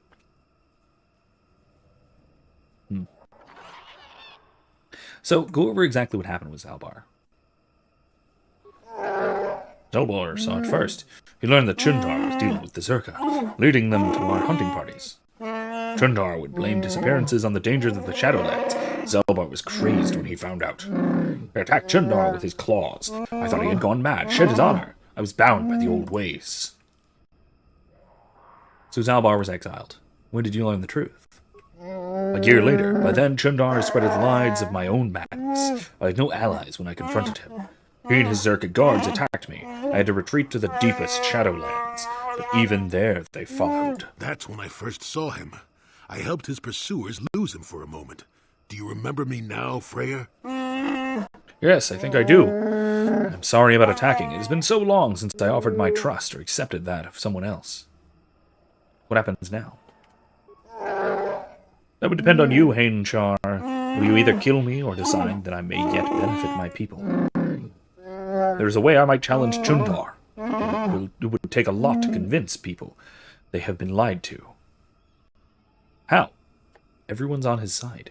There's a strong web of lies, but I appeal to the traditions of my people. I might be able to gather support. There is a legend of a great warrior from the old times. Baka was his name, and he was greatly revered. Baka found a crashed starship, our first hint of life elsewhere. He was cautious old oak, and feared the taint of invaders. He constructed a Vibro blade from the wreckage. It has long symbolized our independence. Only destined leaders have held it. Where might I find it? That is the problem. It was the symbol of our great chieftains for centuries, but it was damaged a generation ago in a ritual battle. Here in the Shadowlands, Rothrar fought the great beast. He sought a challenge, but his arrogance got him more than he could handle. He survived, but the blade of the sword stayed in the creature's hide. Our tales say it was taken because he had become undeserving. The hilt is still in the court of our chieftain, with Chundar. If the blade could be found, Hainchar, tradition could cast doubt on his rule. Describe the creature. Where can I find it? Many have tried to hunt this beast. Only a few have seen it, have lived to tell the tale, and none have ever managed to kill the creature. Many years ago, when I was far younger than I am now, a Jedi came to hunt the creature. A proud and boastful young man. With many before him, he did not return. The beast is cunning. It will not appear if there is an overwhelming number waiting to slay it, but if you gather in small numbers, we know how to lure it out. Fresh blood will draw it out. Before Chundar's rule put an end to the ritual, fresh kills were often left as offerings in the south of this area. I'll try to find it. Will you give me any direction? There's a place of ritual south of here. If the great beast is to be lured out of hiding, it must be done there using the old ways. The flesh of a fresh kill would be tempting bait if displayed properly. Find an appropriate beast of sufficient mass to attract it. I will stay here and try to think of what I will say to Zalbar. I have wronged him. I hope he can forgive me. I will be here. Please, Hainchar, find the blade of Baka's sword. It must make things right. Okay. Yeah, Wizkid says, I never heard about the novelization one. That's cool, too. After all, I didn't grow up with it. But it's still a very interesting way to get Luke a new crystal. But a Qui-Gon tie-in is cool, though. I think that is pretty cool. It's, like I said, it has to be a new thing, though, for it to make any real degree of sense. Because, again, it would not, there's no way that would have been implemented. No, not that. There's no way that would have been implemented in older materials, obviously. Saber throw. What can I do?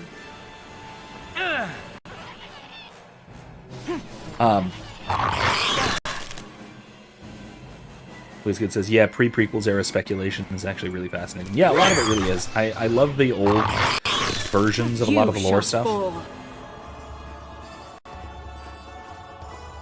First of all, let's do that.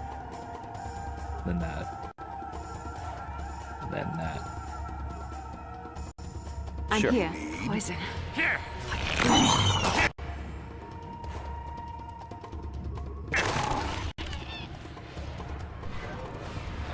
I think I've been poisoned. Now, I have been. Get it. I've been posy on it. Let's go. Healy's. Stacy's. Lightsaber throw.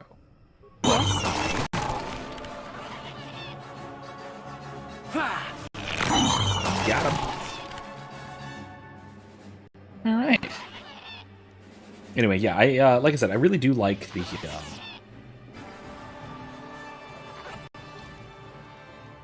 I liked a lot of the old EU stuff, like the Thrawn Trilogy is fantastic, obviously. Persuade, treat, injury.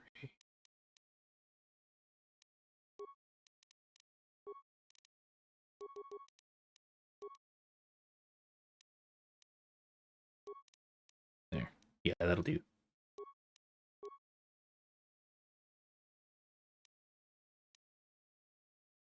Let's go disable droid. Yeah. Alright. I mean, the original Thrawn Trilogy is fantastic. Some of my favorites are actually the X-Wing novels, the X-Wing series. That might actually be my favorite series. Mostly because it is so pulpy. It's just so unbelievably pulpy, the X-Wing series. It's Top Gun in space. The whole thing is Top Gun in space. It's just delightful. I also really like the New Jedi Order series with the Yusen Vong War. A lot of people don't, and I understand why. They're a very strange enemy that are just atypical for Star Wars. So I can get why people aren't really big fans of the Yusen Vong as a threat, and then also just the storyline that accompanied them.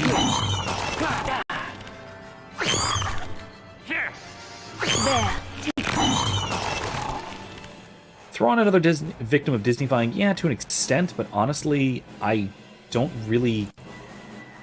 have as much of a problem with how he's portrayed in Rebels. It's actually not bad. The biggest problem with Thrawn in Rebels is not Thrawn.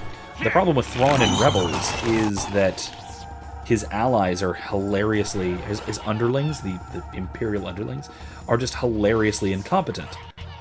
Because if they're not hilariously incompetent, based on how competent he is depicted as being, if his underlings weren't just hilariously incompetent, he would utterly destroy everything. He would just win.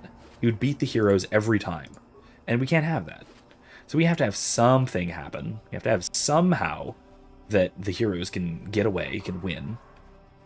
So we have to have the rest of every other Imperial officer in Thrawn's general vicinity be just unbelievably stupid.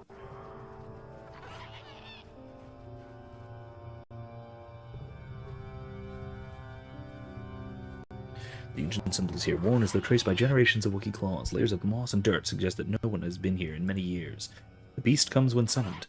If you are generous, it comes to battle. If you are worthy and wise, it grants you glory. If you are fearsome and brave, feed the beast and it will heed your call. Take vipers from their lair and hang them from above. Let blood scent the ground of our ancestors. This is a great ritual importance. The Kashyyyk vine ascends high into the canopy above. There's no indication why its growth has stopped at this point. The ground beneath is stained by years of blood, suggesting that freshly killed animals have yada yada yada. We get it. Let's put the corpse on the vine. Let's lure the big old scary monster. It's a Tarantatech. It's actually not that big, honestly. It's kind of surprisingly small.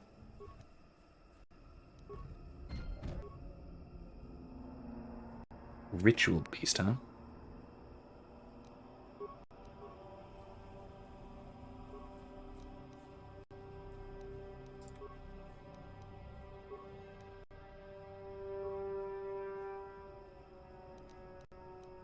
What can I do?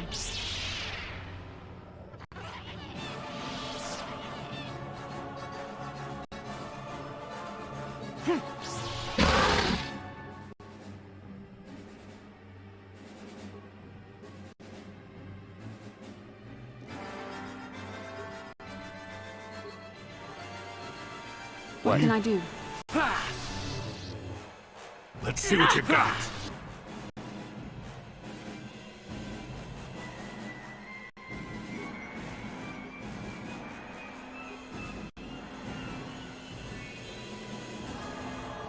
What can I do? poison. I can feel Why it. is it poison? Yeah, we got it. When a blade of some sort lodged in its side, skin has grown around it. Well, clearly painful, it appears the blade caused only surface damage to the creature. Who knows how long it lived with this injury. To remove the blade from the corpse, it must be the one that Freyr spoke of. The lost portion of Baka's sword, a powerful symbol of his people. Excellent.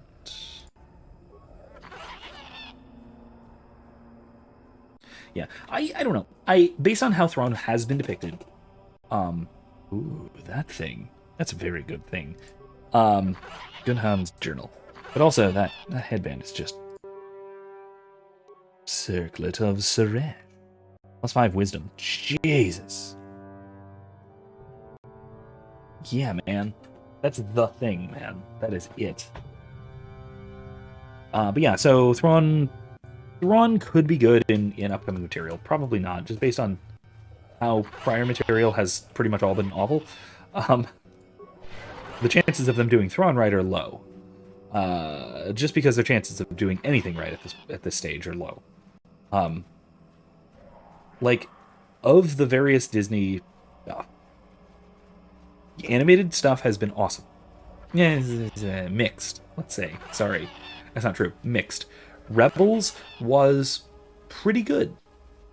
Overall, pretty good. There's some dumb things. But overall, I thought Rebels was pretty good. Thrawn was a good villain, really. So was Tarkin. So was Callus while he was a villain.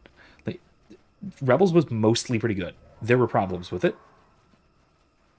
but it was mostly pretty good. There are dead Wookiees. Alright, let's disarm, I suppose, and see if they jump out at us.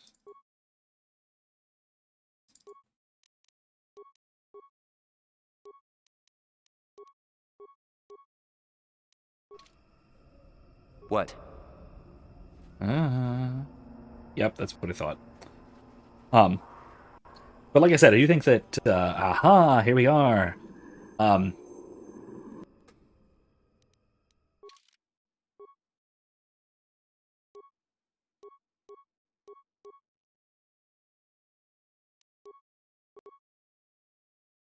This is such a waste of time.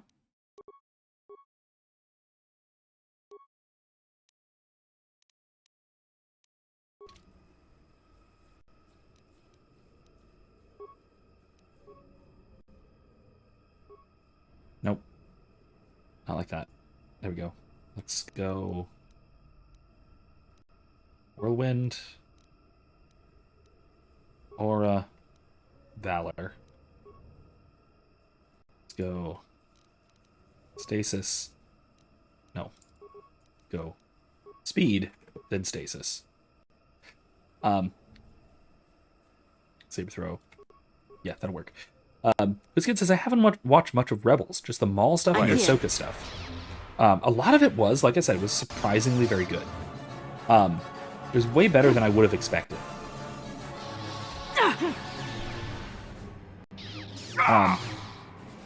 Ezra started off really annoying, but he actually grew a lot as a character. Kanan is actually really well written throughout. Oh god, that's not great.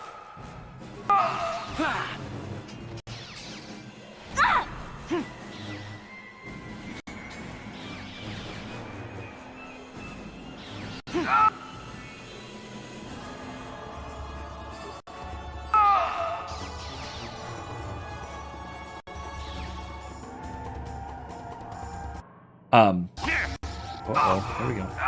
There we go. But more than that, I think that while it starts off as very much a kiddie show, What can I do? it develops significantly. Yes. And especially like a couple of the things that really improve, that it really improve, and is even not bad from the beginning, are, for example, the relationship between Kanan and Hera. It's treated in a very mature way. And by mature, I don't mean like they're constantly banging on the ghost. I mean the ship. But like mature, like I can believe that they are a real couple. And they're not being like overt about it at all times. Like they're not constantly expressing their love for each other. They're just a couple. And it really helps that they're also both really good characters that are acted and written really well. And like I said, Ezra's annoying, but he gets better. Zeb is annoying. He doesn't stop being annoying, but he at least has really interesting arcs, like character arcs. So there's that. It's actually pretty good. WizKid says, I remember being pretty excited for it until I realized it would be a kiddie show, not depict the rebels in any kind of morally gray way. That is true. The rebels in Rebels are depicted really straightforwardly as good guys. Just very straightforward good guys.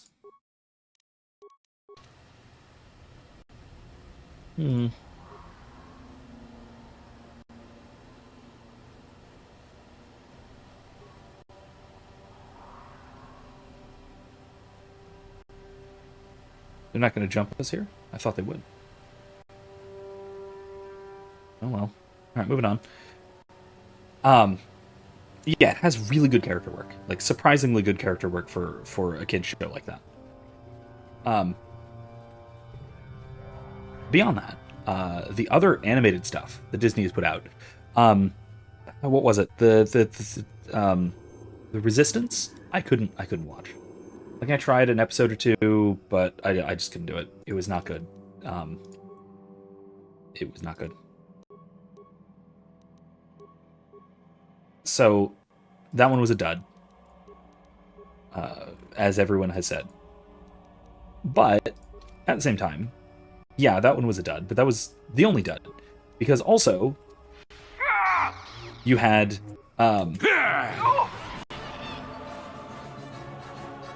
what? You had, what was it? The last season What can I do? of the last season of Yes. The Clone Wars, There. season 7, Not which us was again! good. It was anywhere between good and amazing. Even the sort of Ahsoka's walkabout arc, that being the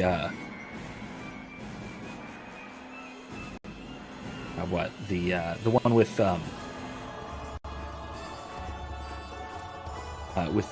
the sisters, that the Martez sisters that everyone kind of disliked. I'm here. Even that one was, I thought, You okay. cannot I thought it win. was pretty good. It had some unnecessary filler in the middle. That was the real problem with it. Otherwise, the annoying parts of the characters of the sisters actually made sense internally. It fit. I'm here. It wasn't ridiculous. Yes? So there was that.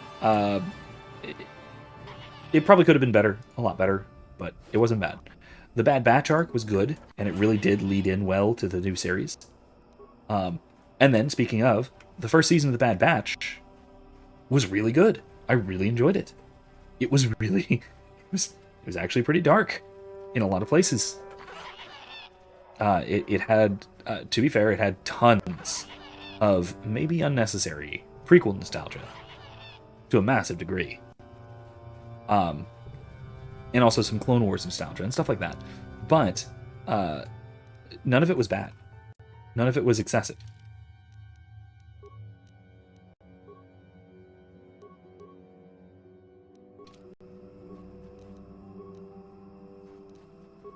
Yeah, let's recover this thing. This looks like the star map.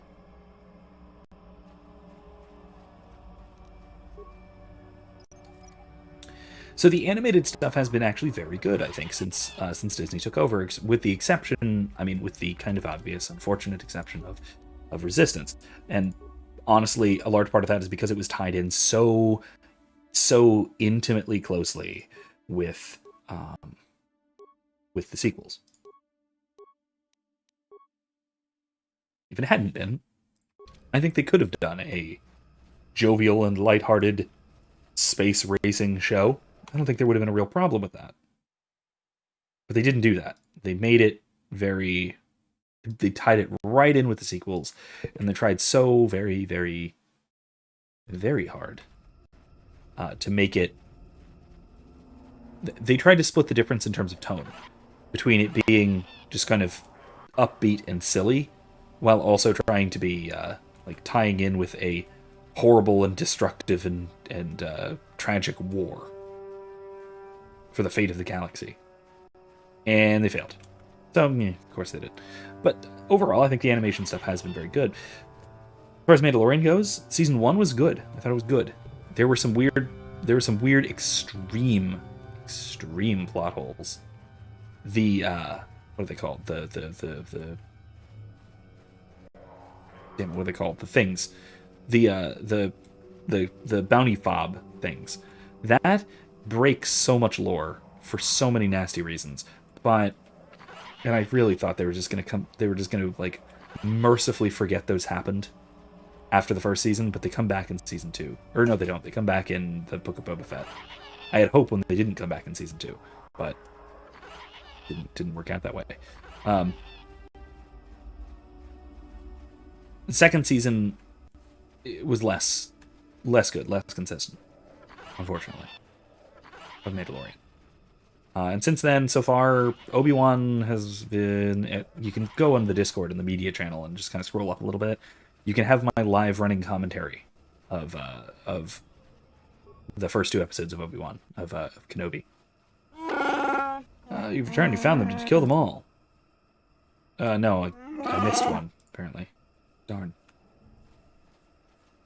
Was that more of them? Oh, that's probably it, isn't it? Here, let me unequip my weapons again.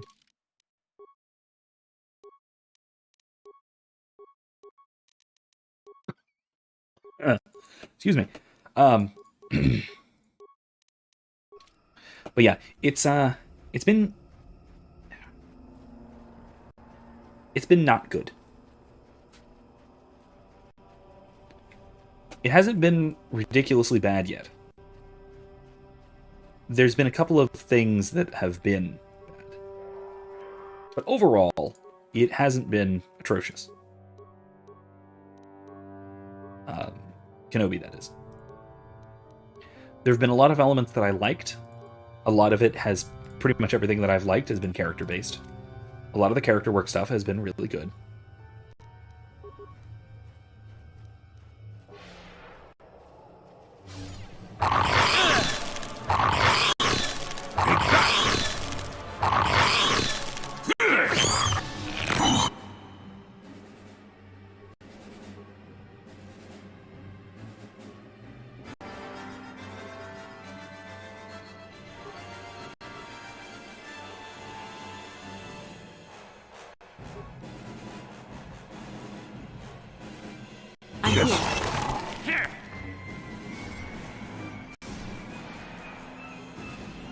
Yeah, a lot of the character stuff has been pretty good, but there's been a lot of, like, continuity stuff that is probably wrong, and is probably going to give rise to problems. Like Leia knowing Obi-Wan and stuff like that. I won't say too much more, because I don't want to spoil it if anyone is interested, because it's...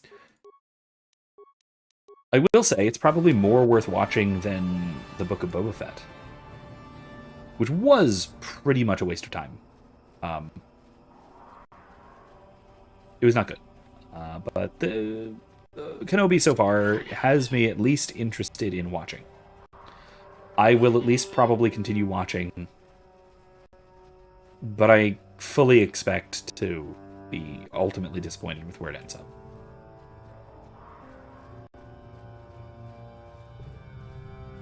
Here's the star map. Guess I'll come back to that.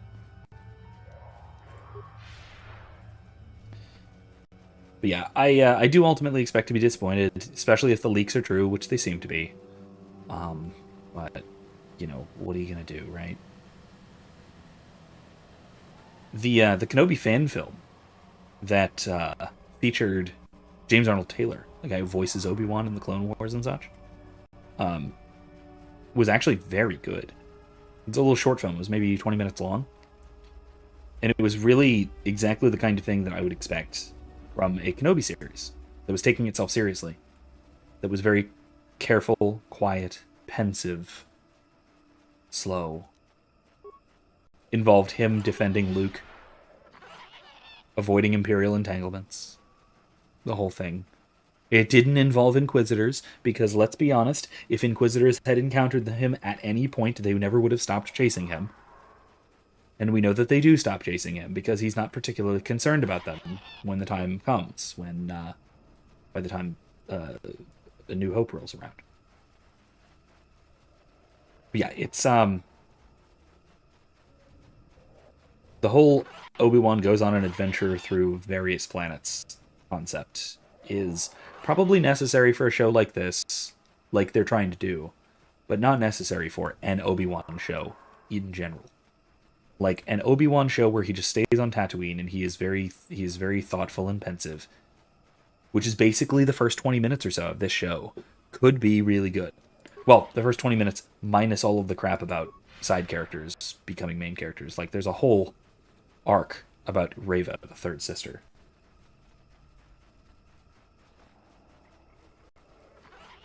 No. Where are those Mandalorians? I have searched everywhere, haven't I?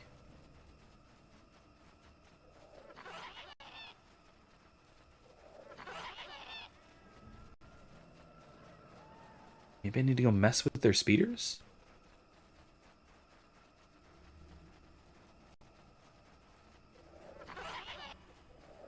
But yeah, like I said, I do think that Rebels is worth watching. Probably all of it. Nothing else. Like I said, the characters are really good. Hera is one of my favorite new characters. Probably, actually, she might be my favorite new character. Like, new since Disney Star Wars. She might be my favorite Disney original Star Wars character. I'm trying to think if there is anyone who can compete. And I don't think so. I think Hera is my favorite Disney Star Wars character.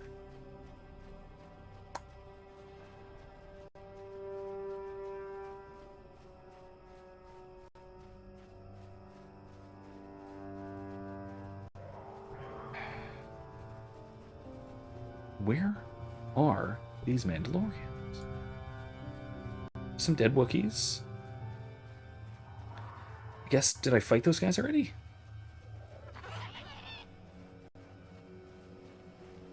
Swoops.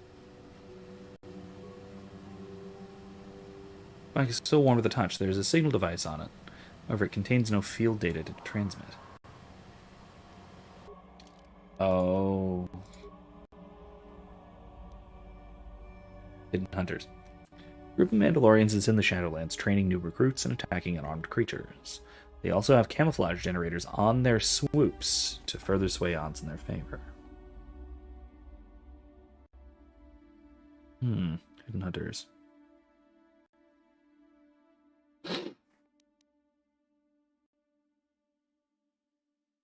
Interesting.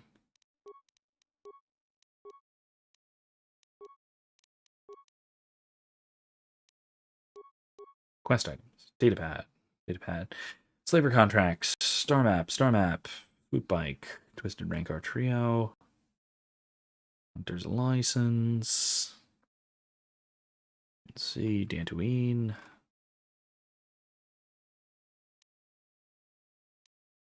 General Harridan.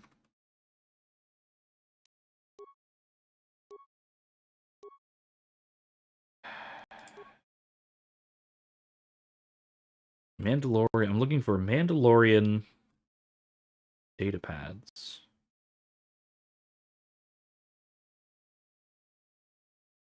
Gun Han's journal. Discovery from the remains of a Torrent attack.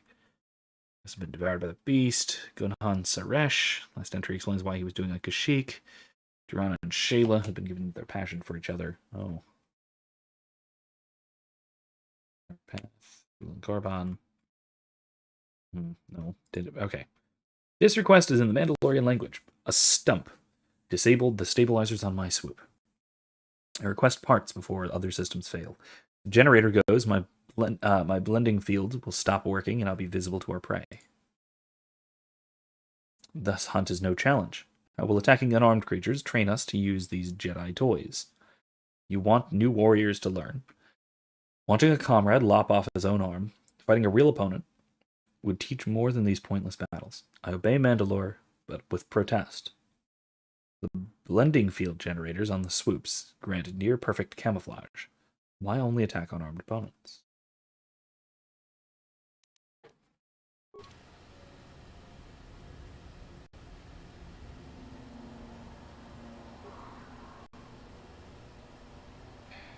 Signal device. Oh, here we go. Signs of recent use. It's missing its signal device. One of the Mandalorians must have taken it to collect data. Place it and activate it. Aha! Hello there! You have interrupted our hunt, interloper. I've also killed a bunch The of them. inhabitants of this world could do little against us, but you appear to be a threat. Our training here will continue without your interference. Oh, hi. Cool. Let's equip our lightsabers, shall we?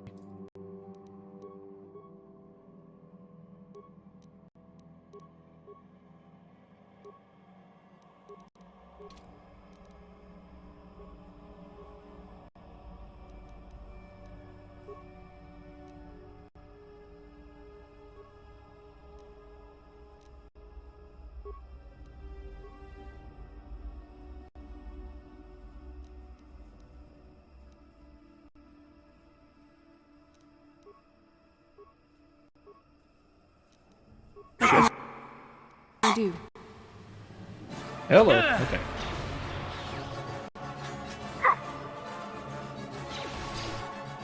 Oh God. Okay, Jolie.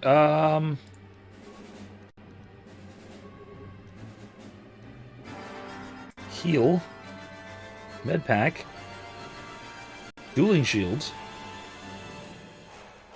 Let's go dueling shield, then medpack. Let's also go heal. Crap. Heal. Heal. I'm here.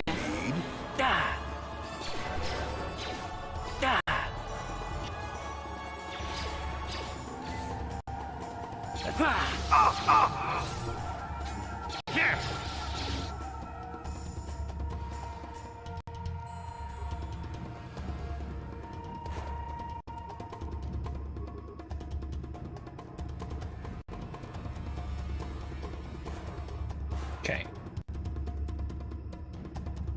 Wes? The Force fights with me.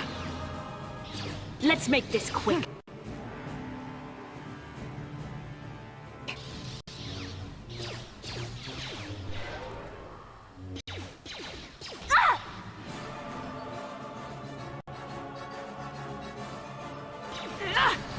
Come on, man.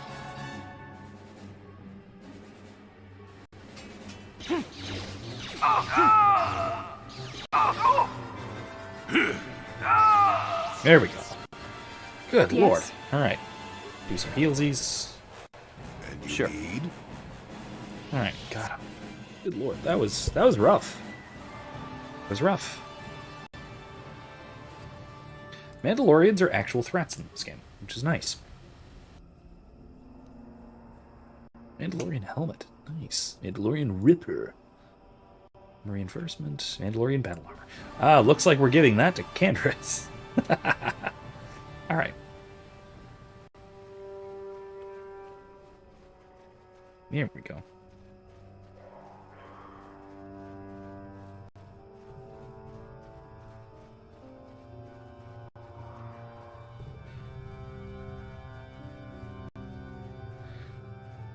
Alright, let's talk to Gurwar. Return if you found them. Did you kill them all? The Mandalorian hunters are dead.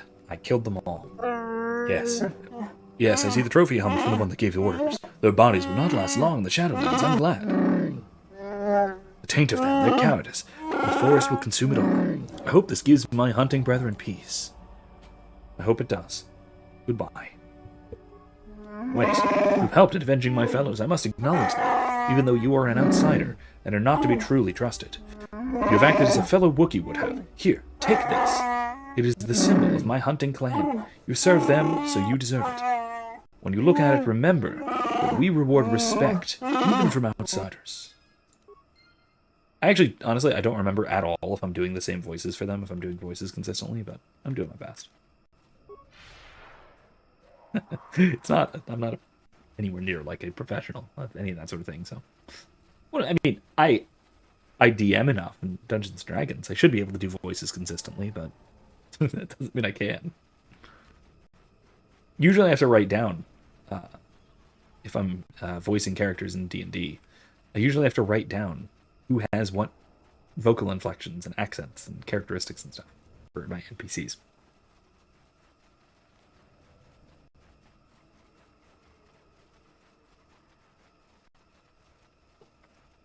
Alright, let's go, see if we can locate the Starforge first. Or not the Starforge, the map, the star map. It should be right back here, I think. Yeah, right there. Yeah, right there.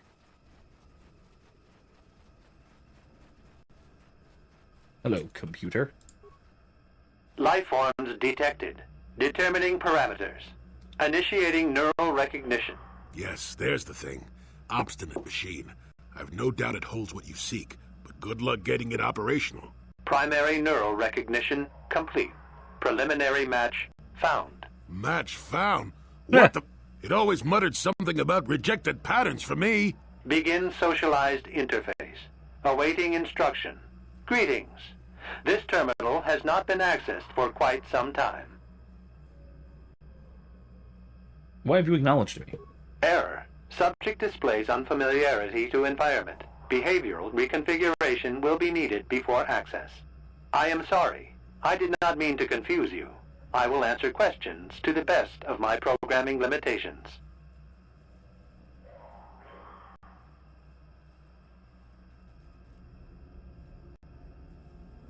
What do you mean by behavioral reconfiguration? I have been programmed with a very limited field of knowledge, and I must restrict access to only those that fit my allowed pattern. And I don't fit that pattern? I can't say. I will try to bring forward the behavior that you need to proceed, as outlined by my programming. Seems very helpful. Why have I been allowed access? I can't say. Preliminary matching allows for you to be coached. Do you know why? Or are you restricted from saying? I can't say. Likelihood of restriction by previous user, 100%. Oh, well, okay. I want to ask questions about you and this installation. I utilize a retro-adapted holocron interface. Clarify your questions, and I will attempt to access original system memory. Who built this installation in the first place? Error. Corruption. Extrapolating. This utility was built to monitor planet-wide agricultural reformation. It has since malfunctioned. It can be theorized that the supergrowth of Kashyyyk forests is a direct result. Well, that is surprising. I doubt any Wookiee would support such a claim. The forest is millennia old. Cool. Malfunction occurred 241 years after last builder communication. Last builder communication, 29,642 years before current Republic standard. Wow. Very cool. So, I had actually forgotten the Rocher trees, the forests of Kashyyyk, were a result of the Ricotta and their technology going awry. I remembered the Tatooine was glassed by them, basically, but I'd forgotten that this was that's how this worked. Anyway, cool, very cool. This place was built 30,000 years ago. It predates the Republic. Error. Information regarding the builders of this installation has been corrupted. No evidence of such a civilization exists in the galactic record. Why was the agricultural reformation needed? Agricultural record indicates this planet was incapable of sustaining sufficient levels of production. Error. Specific conditions corrupted. It can be theorized that produce was being exported to support a larger demand. That's a short period for adaptation of native creatures. Error. Records corrupted. It can be theorized that bioseeding allowed the ecology to remain balanced. It could be expected that the same energy feeding the trees of Kashyyyk also accelerated the evolution of various species. No further information is available. There is too much corrupted data. Let's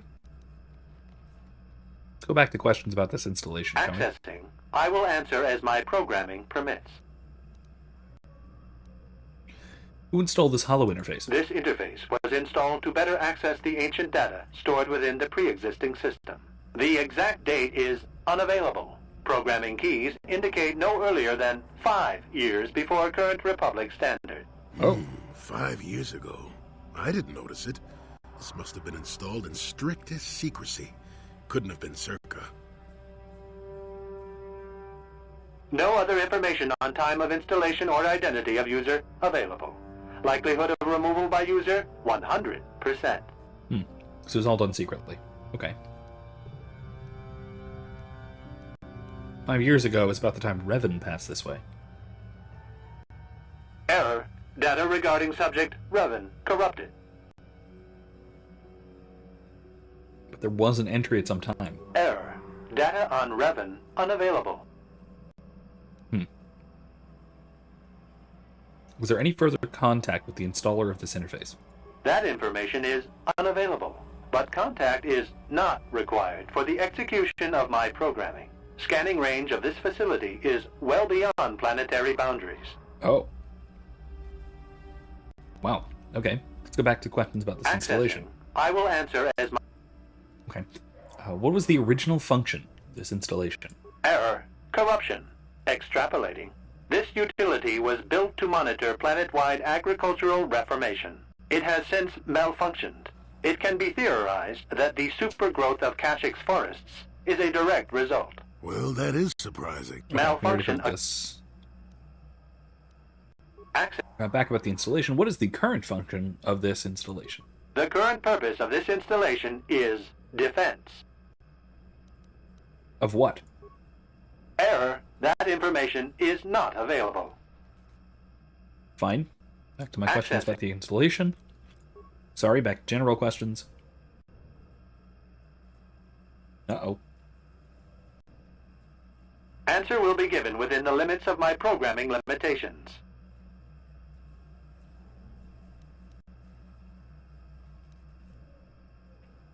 What limitations have been placed in your programming? Corruption has resulted in gaps appearing in my memory, and in that of the original installation. It could be theorized that these gaps are intentional, but I have no information on that. Okay. What gaps are missing? Error. I cannot present a non-presence. Perhaps you can ask other questions, and data corruption will become evident. You can extrapolate, can't you? Like I was gonna... Okay, I seek information about a star map. Accessing. Yes, I have found a star map in original system memory. Access is restricted. Original system memory. So the map is as old as this installation. Error. Data regarding author of the star map is corrupted. Great. What do I need to get access to the star map? Your request requires additional security access. You must be made to match the parameters I have been supplied. What if I fail? Then you are not worthy of further access. You will be rejected as unsuitable. What will rejection mean? Information unavailable. If you have further questions, ask them now. Access will terminate with success or failure of evaluation. How can I match them when I don't know what they are? There are measures available. Personality profiling will verify the basic structure of your conscious mind. With that, I will determine whether you are ready to receive the star map, or can be made ready. Okay. What do you mean by that? Information unavailable. If you have further questions, ask them now. Access will terminate with success or failure of evaluation. Okay, so basically, the previous user, presumably Revan, set up an access test to make sure that anyone accessing the star map meets certain qualifications. Given that Revan was a falling, or perhaps even fallen Jedi at the time, this would presumably mean that we are supposed to be sufficiently evil, right? So, begin the evaluation. No, not wrapping up yet. It's still only 11:40. I don't have to Evaluation morning, commencing. So. Result will be compared against the pattern in memory. Just act like you should. You travel with a Wookiee and have encountered complications. Hypothetical. You and this Zalbar are captured and separated. If you both remain silent, 1 year in prison for each of you.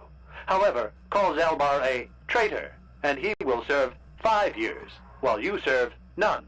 He is offered the same deal. But if you both accuse the other, you both serve 2 years. What do you do? What do you trust him to do? Prisoner's dilemma. Simple, straightforward. Okay. Again, it's a test of trust, not necessarily a test of morality.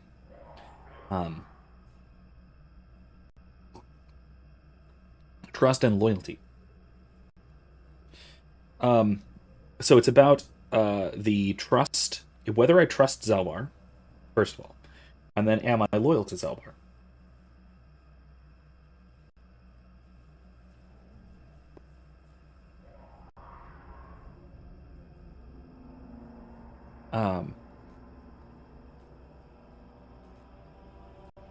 Let's see. What do you know about him? He isn't here. It's a good question, but can I confirm with someone else? I trust Zalbar.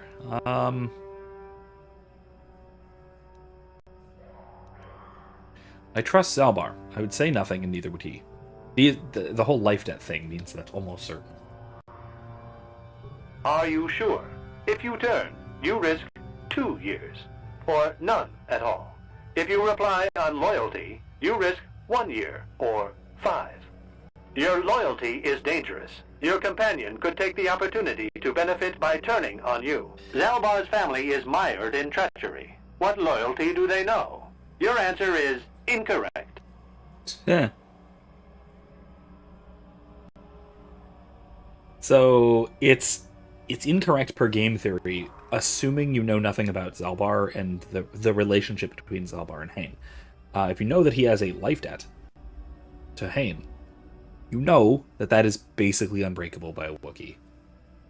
So I disagree. I don't think that's incorrect. Even from a pure game theory standpoint. But if we're going just based on game theory in terms of mathematical probabilities, and we assume equal odds, the math says roll over on him.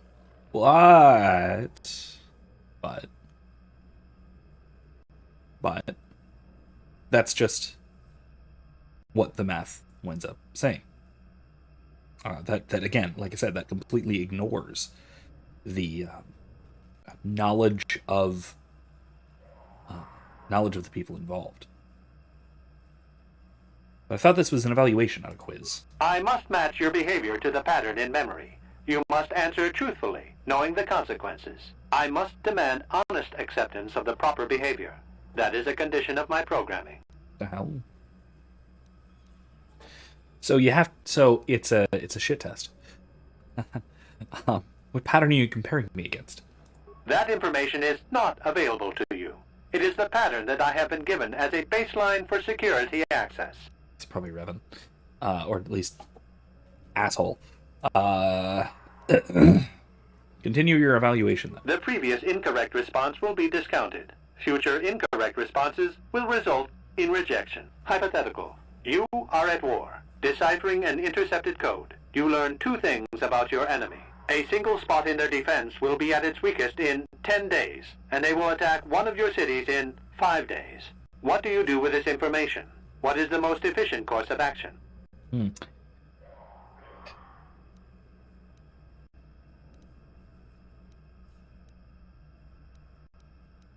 So it's one of those where if you defend the city or if you evacuate the city, you tip off the enemy that their code has been broken and that they will reinforce their defense in 10 days.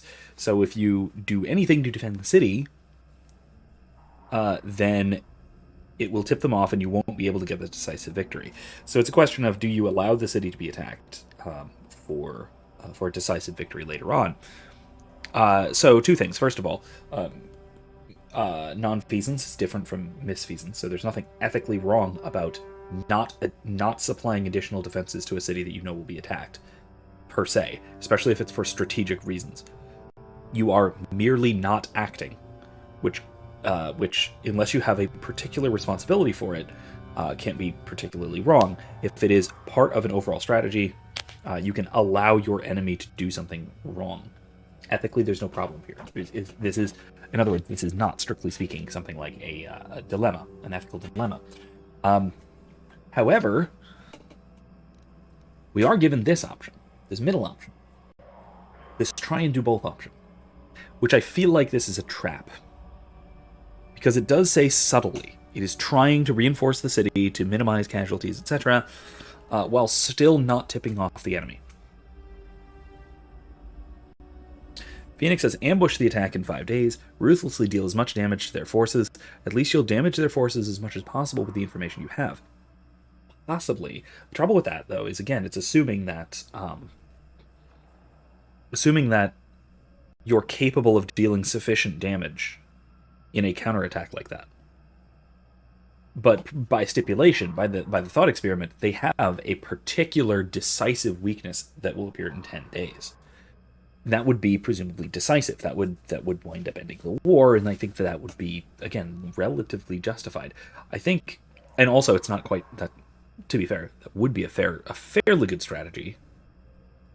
It wouldn't be decisive, but it would prevent the kind of destruction to the city that would otherwise occur. But we can try and say this one. Again, I'm going to go ahead and try and say we reinforce the city while preparing to attack, even though that's a kind of wishy-washy middle of the road. If it can be done subtly, I think that's an acceptable answer. I don't know if they're going to accept it, though, if that matches the pattern. We'll see. This is no decision. I ask again. Okay. Do you save your people or abandon them for the sake of the war? That's kind of what I thought. Attempting both will merely dilute your efforts. Would you trade one victory for 2 failures?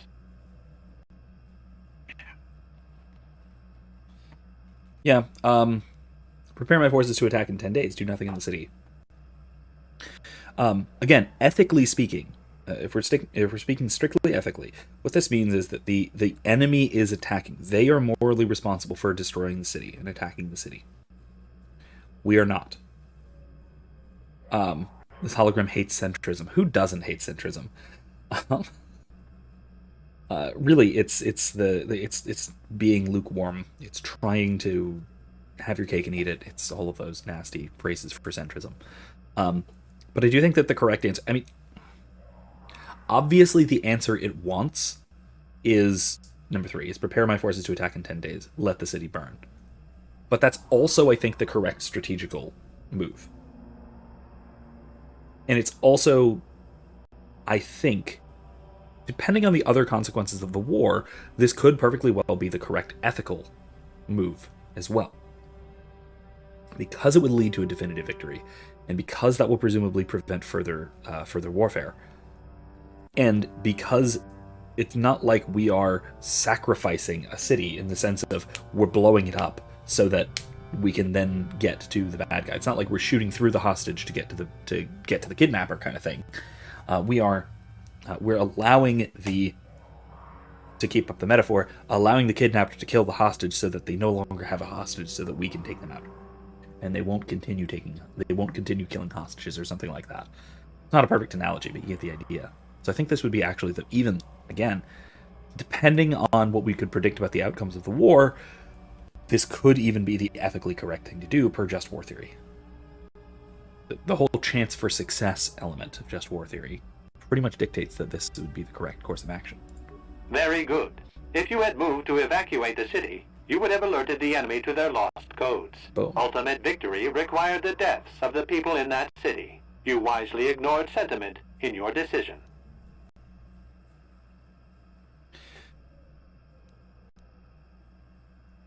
Victory is irrelevant. Stopping the war saved many more people. You achieved the proper result with logic that does not match the pattern in memory. I shall adjust my evaluation. Oh, Hypothetical. Remove the ongoing war from the previous example. Consider enemy states to be weak and remote. With no external threat, your empire stagnates. Your people become complacent and begin to question you. Same scenario as before. You discover an impending attack, but also a weakness that will come after. How do you react?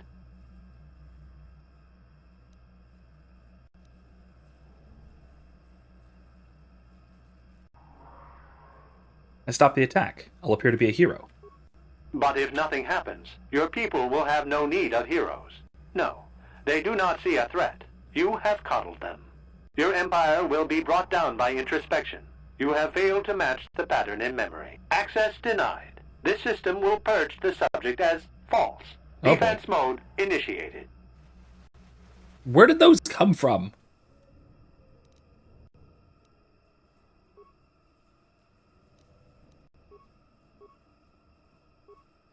Come on.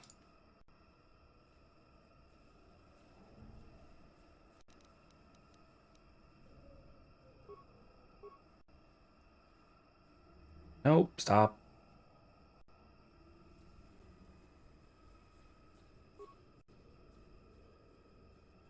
What can I do? Lightsabers. Yay! I still got it. There, take that. I still got it. You cannot win. I still got it. What can I do? Yes? There, take that. Now you'll get it. Yeah, so classic conflict of duty ethical dilemma. I wouldn't say that the last one was. The last one was a sort of problem of power, if you want. It's the problem of maintaining power. Phoenix says that holographic bastard. He's such a. See you next Tuesday. That Australian word that I'm not allowed to say on YouTube. I'll bet if you slaughtered the enemy and brought back their scalps, he'd say you were coddling your people. Yeah, maybe. I mean, he was programmed by a Sith. Let's talk to him again. Neural scan complete. Analyzing. Amen. Well, it would appear initial assumptions about you were incorrect. Secondary scans during battle have revealed much.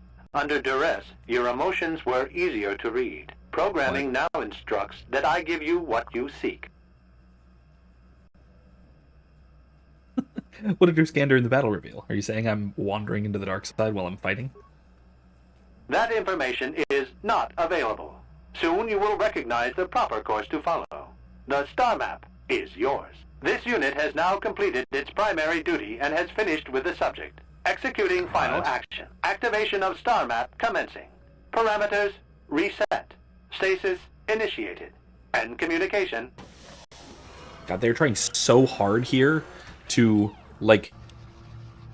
to dance around the big plot twist. Like, trying so hard to put it there, but dance around it, not having it, not have it be obvious. Well, a star map. An ancient artifact of dark side power. Can't say I'm surprised. I always knew there was something funny down here. I wonder if the star map has had an effect on the evolution of the creatures here in the Shadowlands. It might explain why it's so dangerous down here. An interesting theory, but I suppose we don't have time to test it now, do we? Now that we've got what you came for, we should be heading back up to the treetops. Yes, but we should talk to what's-his-face, the previous chieftain, first. Let's see it. Ah. Okay, so we have 3 locations noted. Star map.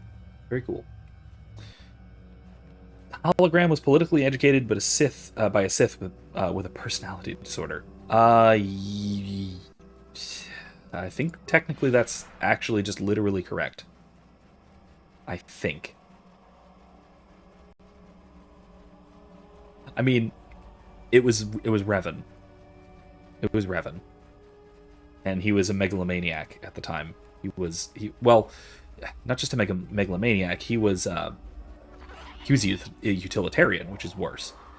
He was grotesquely violent in his pursuit of the Mandalorian Wars, which is what led him to fall to the dark side in the first place.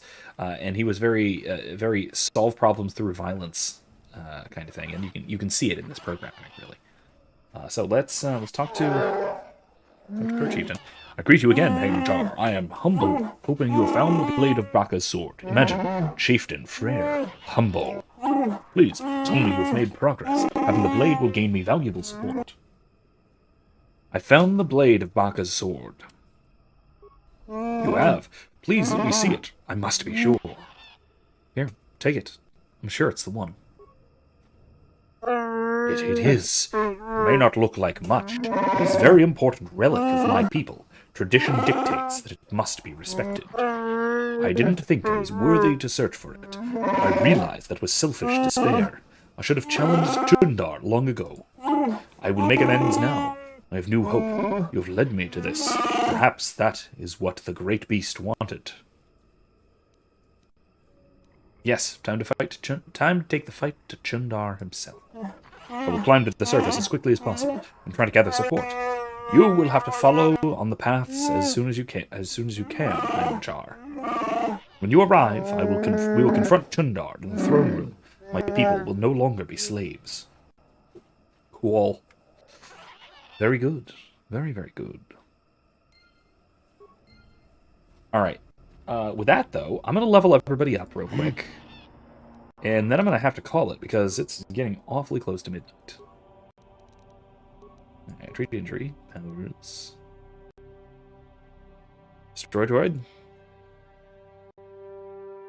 Yeah, destroy droid. And, oh god, I have another point. Oh, jeez. Oh, jeez, man. What do I do about this?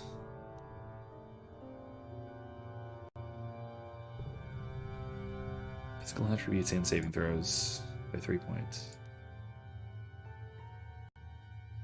Just me. Okay. I want to do buff ones.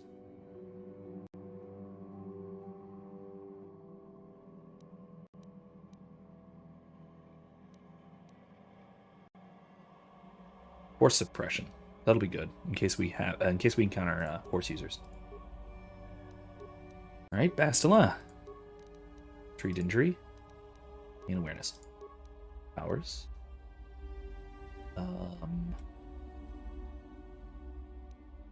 Whirlwind or suppression or destroy droid.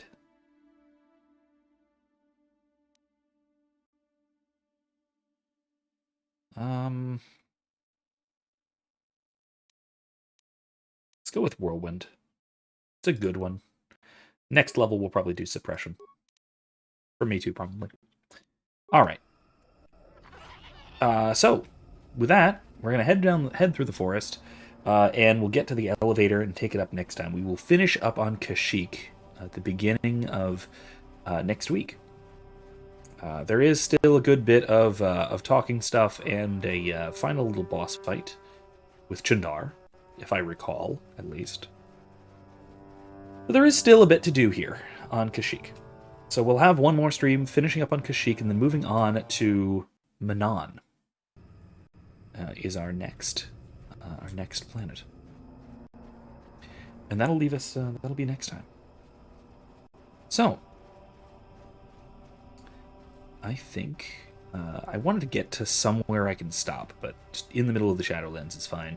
Gosh, one thing I will note at the end of this is that when we keep talking about the Shadowlands of Kashyyyk, and now I have this sort of cross-wired in my mind.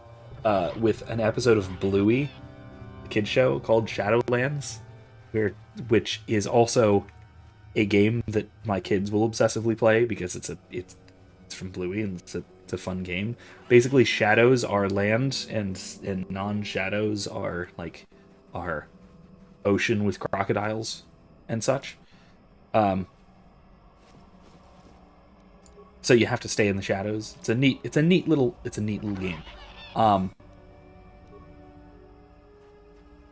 But now whenever I hear that episode or see them playing the game, I think of Kashyyyk. And now, whenever I hear the Shadowlands in Kashyyyk, whenever I hear about the Shadowlands in Kashyyyk, I just think of Bluey. So I had these things unfortunately crosswired in my mind. Anyway. I don't know if any of you guys who are here, I want to show this off one more time. I have my Star Wars Ron Paul shirt that I got from some kind of a Ron Paul event or something. He was the Young Americans for Liberty thing, like 8 or 9 years ago, a long while ago. But I am, as you can tell, still, and that is, of course, in celebration of the Libertarian Party being taken over by non-cringy libertarians this weekend at the National Convention in Reno, which is amazing, fantastic. I'm thrilled by all of this, inspired even. Maybe might even get involved in some of it. Anyway, so that's I'm still not out of Star Wars t-shirts for these streams. Still going strong. Next time in the Philosophy of KOTOR, what about the Sith attack on the Wookiees? Well, it's not the Sith, it's the Zerka Corporation. So it's actually much closer to the prequels. It's basically a corporate sector type of folks. Hey, Catholic Phoenix says Bluey comes from my country. I'm glad to see it spread far and wide. Yeah, it's funny enough. I've heard lots of stories that thankfully hasn't really afflicted our children too much. Of kids who watch Bluey like in the States, who develop Australian accents. The only effect like that our kids have is Saoirse, our oldest. She says "dunny" on occasion. Anyway, the weird word. I didn't know what it meant until very recently, until watching Bluey. Anyway, all right, that is all the time I've got for tonight. So thank you once again for joining me. Hopefully, I'll see you guys again on Thursday for more Dragon Age Inquisition, and then back here on Monday for more Knights of the Old Republic. Also, I just made a stupid meme. It's on the channel. It's under the most recent video before this one. Also about current events and about the FBI. So enjoy. Otherwise, thanks for joining me, and I'll see you all next time. Good night.